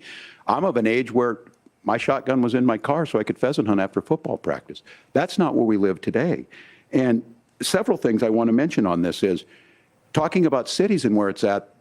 The number one where the most firearm deaths happen in Minnesota are rural suicides. And we have an epidemic of children getting guns and shooting themselves. And so we have, and we should look at all of the issues, making sure folks have health care and all that, but I want to be very careful. This idea of stigmatizing mental health, just because you have a mental health issue doesn't mean you're violent.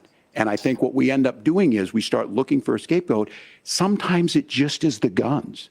It's just the guns, and there are things that you can do about it. But I do think that this is one, and I think this is a healthy conversation. I think there's a capacity to find solutions on this that work, protect Second Amendment, protect our children. That's our priority. Gentlemen. I just wanted to respond to that. Did he say he befriended school shooters? I think what he was trying to say is that he befriended the victims of school shooting. I think that's what he meant to say. I'm pretty sure he didn't befriend the school shooters. Thank you, Margaret. Thank you, Nora. Let's turn now to the top contributor to inflation, the high cost of housing and rent. There's a shortage of more than 4 million. Governor Walz, the Harris campaign promises a $25,000 down payment assistance for first-time home buyers and a $10,000 tax credit. They also promise to build 3 million new homes. Where are you building these homes, and won't handing out that kind of money just drive up prices higher? No, it's not handing out. We have, first, let me say. Notice once again, now it's back to $25,000 down payment assistance. So see how earlier in the debate, it was $25,000 tax credit. Now it's $25,000 down payment assistance again. This issue of housing, and I think those of you listening on this, the problem we've had is that we've got a lot of folks that see housing as another commodity. It can be bought up, it can be shifted, it can be moved around. Those are not folks living in those houses. Those listening tonight, that's a big deal. I bought and owned one house in my life.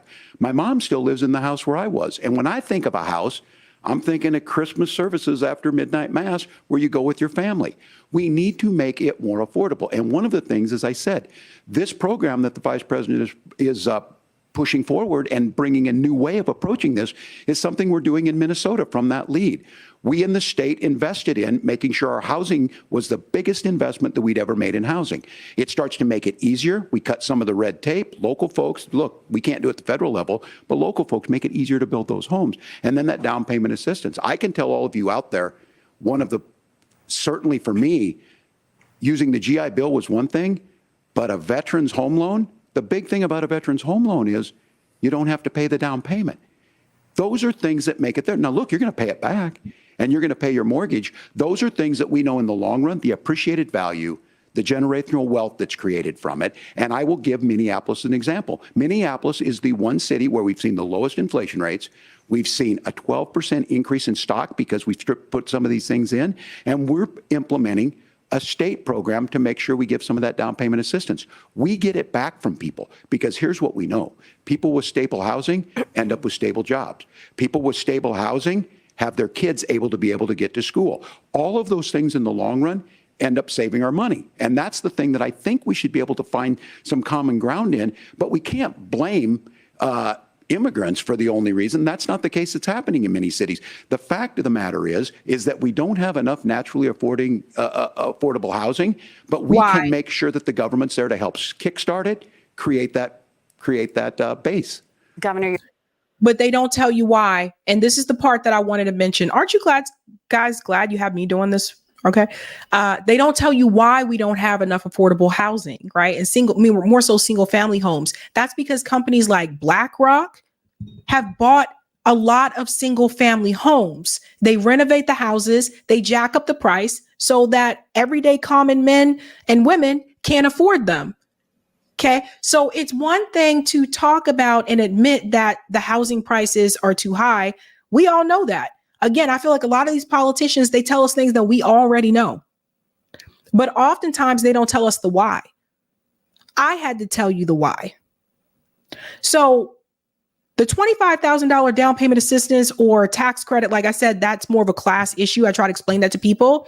If your parents were homeowners and they lost their house in the 2008 housing crisis, would you still qualify for that $25,000 tax payment or tax credit? Probably not, because you're not a first generation home buyer, right?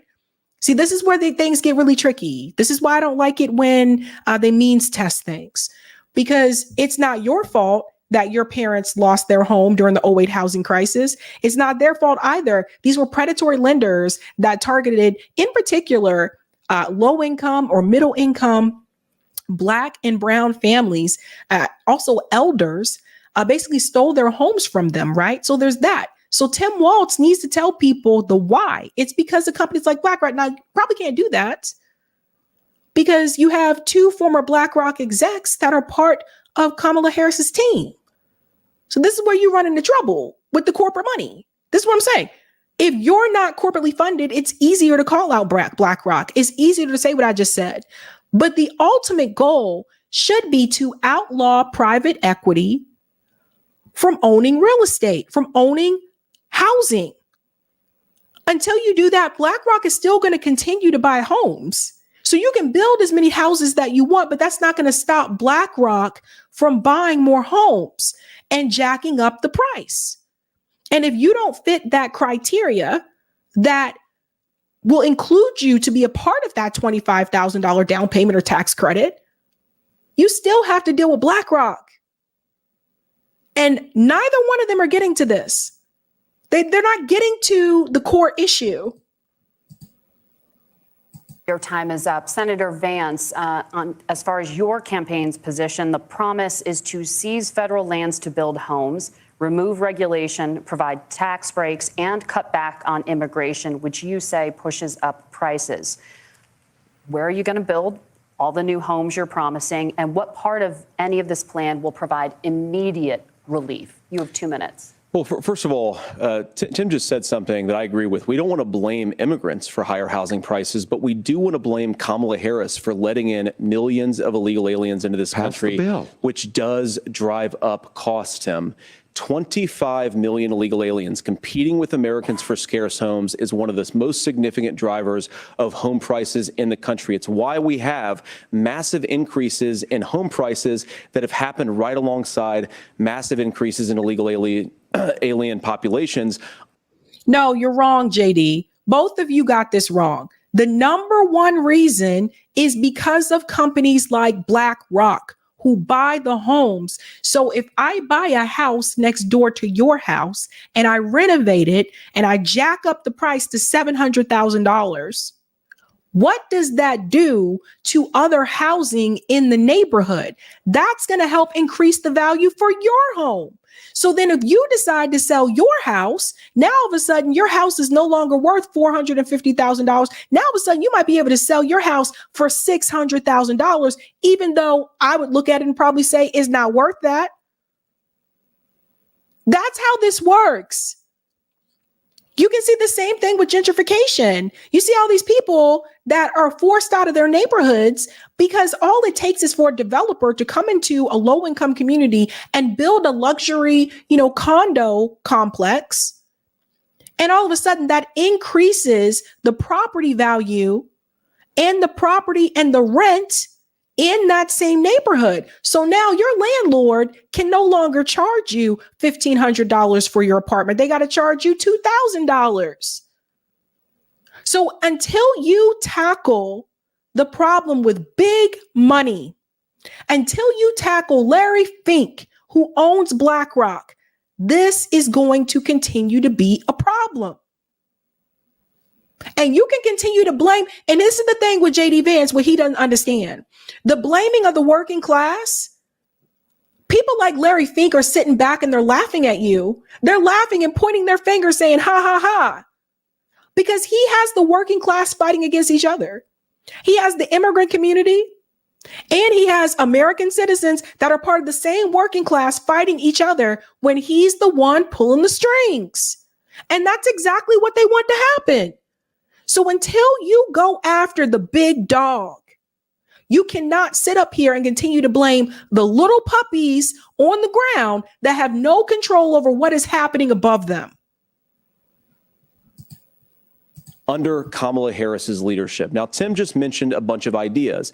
Now, some of those ideas I actually think are halfway decent, and some of them I disagree with. But the most important thing here is Kamala Harris is not running as a newcomer to politics. She is the sitting vice president. If she wants to enact all of these policies to make housing more affordable, I invite her to use the office that the American people already gave her, not sit around and campaign and do nothing while Americans find the American dream of homeownership completely unaffordable. Now, you asked, Margaret, what would immediately change the equation for American citizens if you lower energy prices? As Donald Trump says, drill, baby, drill. One of the biggest drivers of housing costs, aside from illegal immigration, is, think about it. If a truck driver is paying 40% more for diesel, then the lumber he's delivering to the job site to build the house is also going to become a lot more expensive. If we open up American energy, you will get immediate pricing relief for American citizens, not, by the way, just in housing, but in a whole host of other economic goods too. Illegal immigrants. So immigration is not increasing your housing costs. And I want to explain why. Typically, they are paying less. They're not paying more. It is the people, more so the professionals, that will move into the lower income neighborhoods that are slowly gentrifying, that are willing to pay more, that drives up the cost for you. This is what I've tried to explain to people over and over again. Harvard Square is a perfect example. The reason why it's so expensive to live in Harvard Square is because the Harvard law students will pay top price for rent, and the landlords know that. So that's why even if you're not in law school at Harvard, you're just a regular Joe Schmo who just wants to live in that area, you can't afford to live there because the law students are willing to pay $3,000, $4,000, whatever a month for an apartment. So we really got to think about that. And with the housing situation, particularly here in Massachusetts, they have taken migrants and they put them into emergency shelters. And some of them they brought to Martha's Vineyard. The rich white people at Martha's Vineyard said, can't stay here, even though it's vacant most of the year. So the governor had to take them from Martha's Vineyard and brought some to the Cape and brought some to Boston and different places, whatever. But that is something you always got to remember. So while we're pointing fingers at everybody else, you're not pointing fingers at BlackRock. You're not pointing fingers at State Street Corporation. You're not pointing fingers at Vanguard. Those are the people that are buying up all the developments. Those are the people that are like, okay, and yeah, we'll bring in a Whole Foods. And you know it's over after that. When Whole Foods come in, you know that's a wrap. Senator Vance, you still have 23 seconds there. Do you want to answer? Can I have it? Where, yeah, Governor, we will get to you in a moment. But Senator, where are you going to seize the federal lands? Can you clarify? Well, what Donald Trump has said is we have a lot of federal lands that aren't being used for anything. They're not being used for a national park. They're not being used, and they could be places where we build a lot of housing. And I do think that we should be opening up building in this country. We have a lot of land that could be used. We have a lot of Americans that need homes. We should be kicking out illegal immigrants who are competing for those homes, and we should be building more homes for the American citizens who deserve to be here. Senator, your time is up. Governor, I do want to let you respond. I'm gonna let him respond, and then we're gonna have to stop it here because it's too much and it's already driving me crazy. This debate is racking my brain. Again, both of them are not tackling the core issue. Just because you build more housing, that doesn't stop BlackRock from buying up the housing that already exists. And I'm tired of people saying that we have a housing shortage. Most of the time, that is not the case. Most of the time, there is housing. But BlackRock bought it and made it unaffordable for you. So what needs to happen is that JD Vance, Tim Walz, Donald Trump, Kamala Harris, they need to be going after people like Larry Fink. They need to go after those developers. They need to go after the investors. Now, Kamala Harris said she's going to take on corporate greed, but you're not calling this out? This is the easy part. This is so easy. It's so easy, man. I can walk down the street right now. Housing, housing, housing, housing. There is housing. You just can't afford it. And that's the big problem. And this goes far beyond just giving people a living wage, because they'll give you a living wage and they'll still continue to increase the price to the point where you still can't afford it. Why are people in their 30s and 40s having to have roommates? What has happened to this country? Let's be real. My parents didn't have to do this. My parents are not college educated. My parents are on their second home with no college degree. My generation, those of us that have college degrees, still can't afford to buy a home. The only reason I was able to get a home was because during the pandemic, the interest rates dropped significantly. And a lot of people were moving out of Boston because they were like, we're under lockdown. No need for me to stay here. I can't do anything in the city anyway. So when people started to leave, the housing prices decreased. And so did the interest rates. And that's how I was able to get a home. I wouldn't be able to buy it today because now the prices jack back up. So they're not getting to the root cause, and they know it, but they're not saying it because their donors would have a problem with it.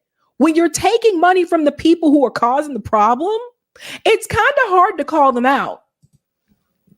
On to the allegation that the vice president is letting in Well, of course, that's not migrants, true. And again, that you it's have the affecting facts. I housing guess we prices. agreed not to fact check. I'll check it. That, look, crossings are down compared to when Donald Trump left office. But it's, again, blaming and not trying to find the solution. I was going to ask, though, on this question, are we going to drill and build houses in the same federal land? And I think when people hear federal lands, these are really important pieces of land. Now, Minnesota doesn't have a lot of federal lands. I know in the western part of the countries we do. There's not a lot of federal lands in and around Minneapolis, for example. So the issue is I don't understand the federal lands issue unless we see this, and I worry about this as someone who cares deeply about our national parks and our federal lands. Look, Minnesota, we protect these things. We've got about 20% of the world's fresh water. These lands protect. They're there for a reason. They belong to all of us. But again, this is when you view housing and you view these things as commodities. Like, there's a chance to make money here. Let's take this federal land and let's sell it to people for that. I think there's better ways to do this. We've seen it in Minnesota. We're able to refurbish some of these houses. We're able to make some investments. That gets people in. And I'm sorry, I have to stop it there. He wants to talk about federal lands and protecting land. Tim Walz refused to stop Pipeline 3 from going through indigenous land.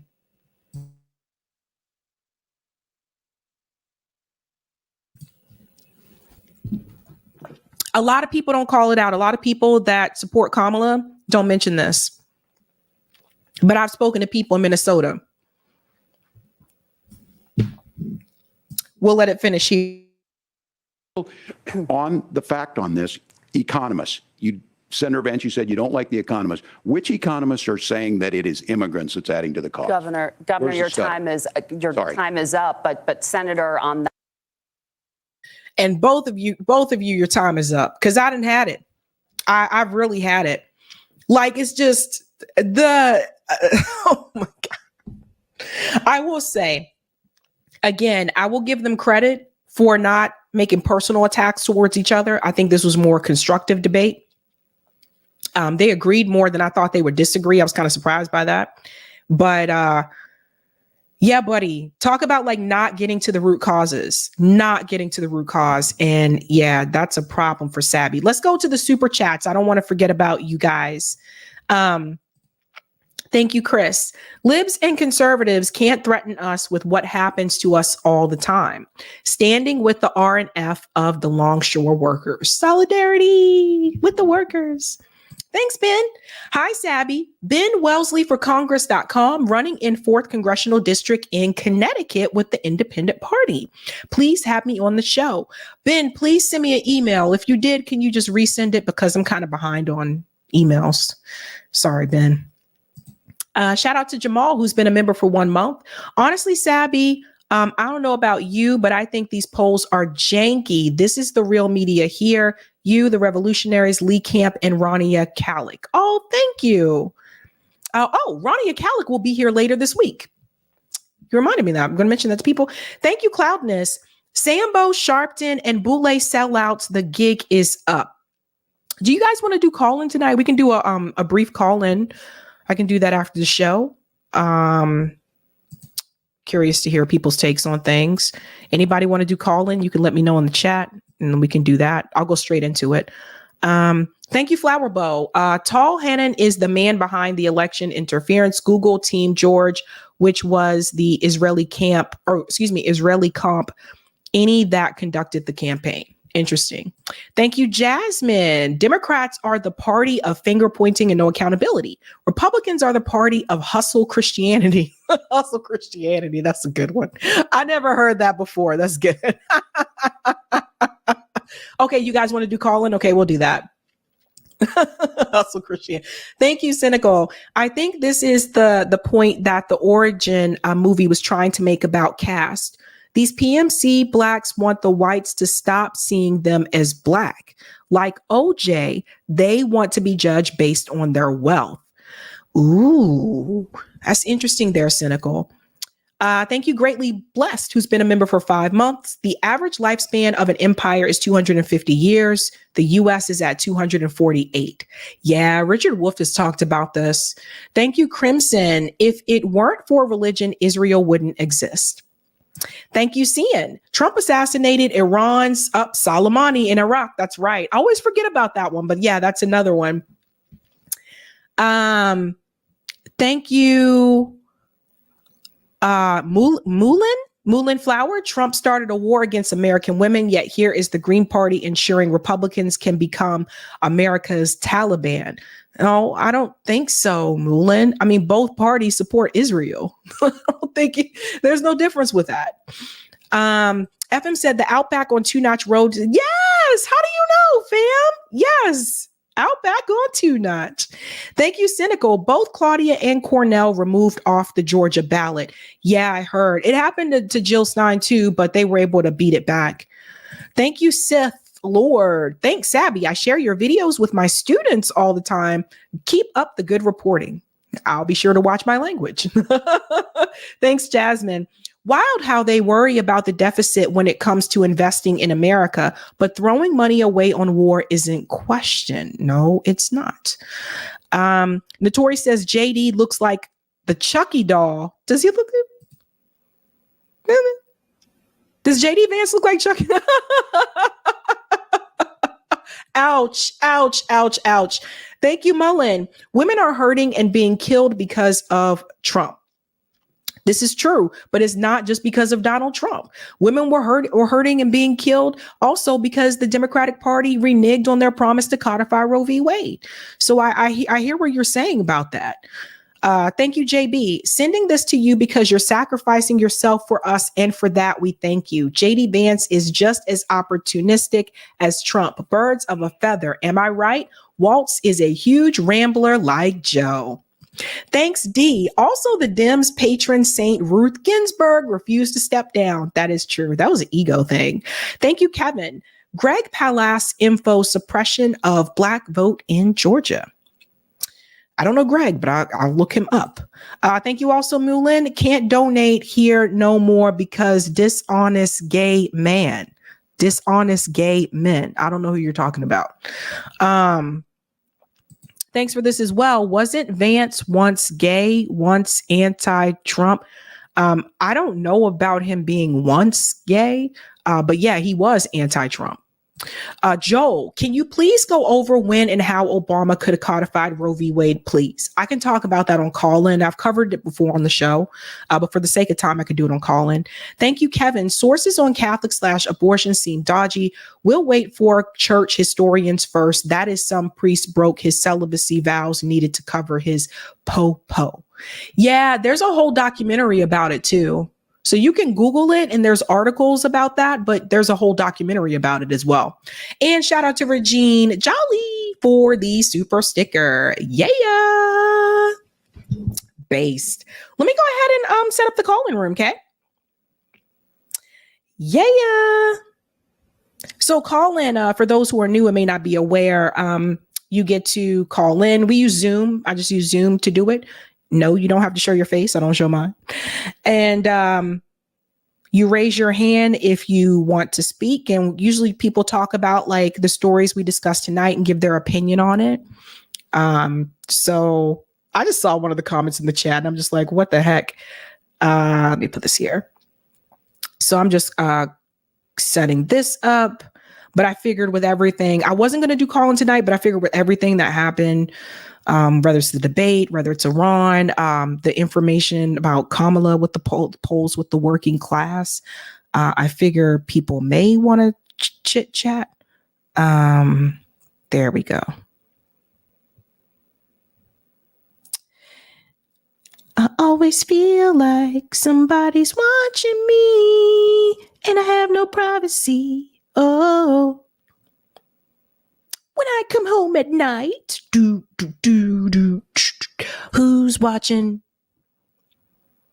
Tell me who's watching. I always feel like somebody's watching me and I have no privacy. Oh, tell me who's watching. All right, so I've created it and now I just need to add it to the chat. So, and I apologize if that song gets stuck in your head. It's stuck in my head. That's why I've been singing it. I love that song though. Watching me. Maybe it is just a dream. All right.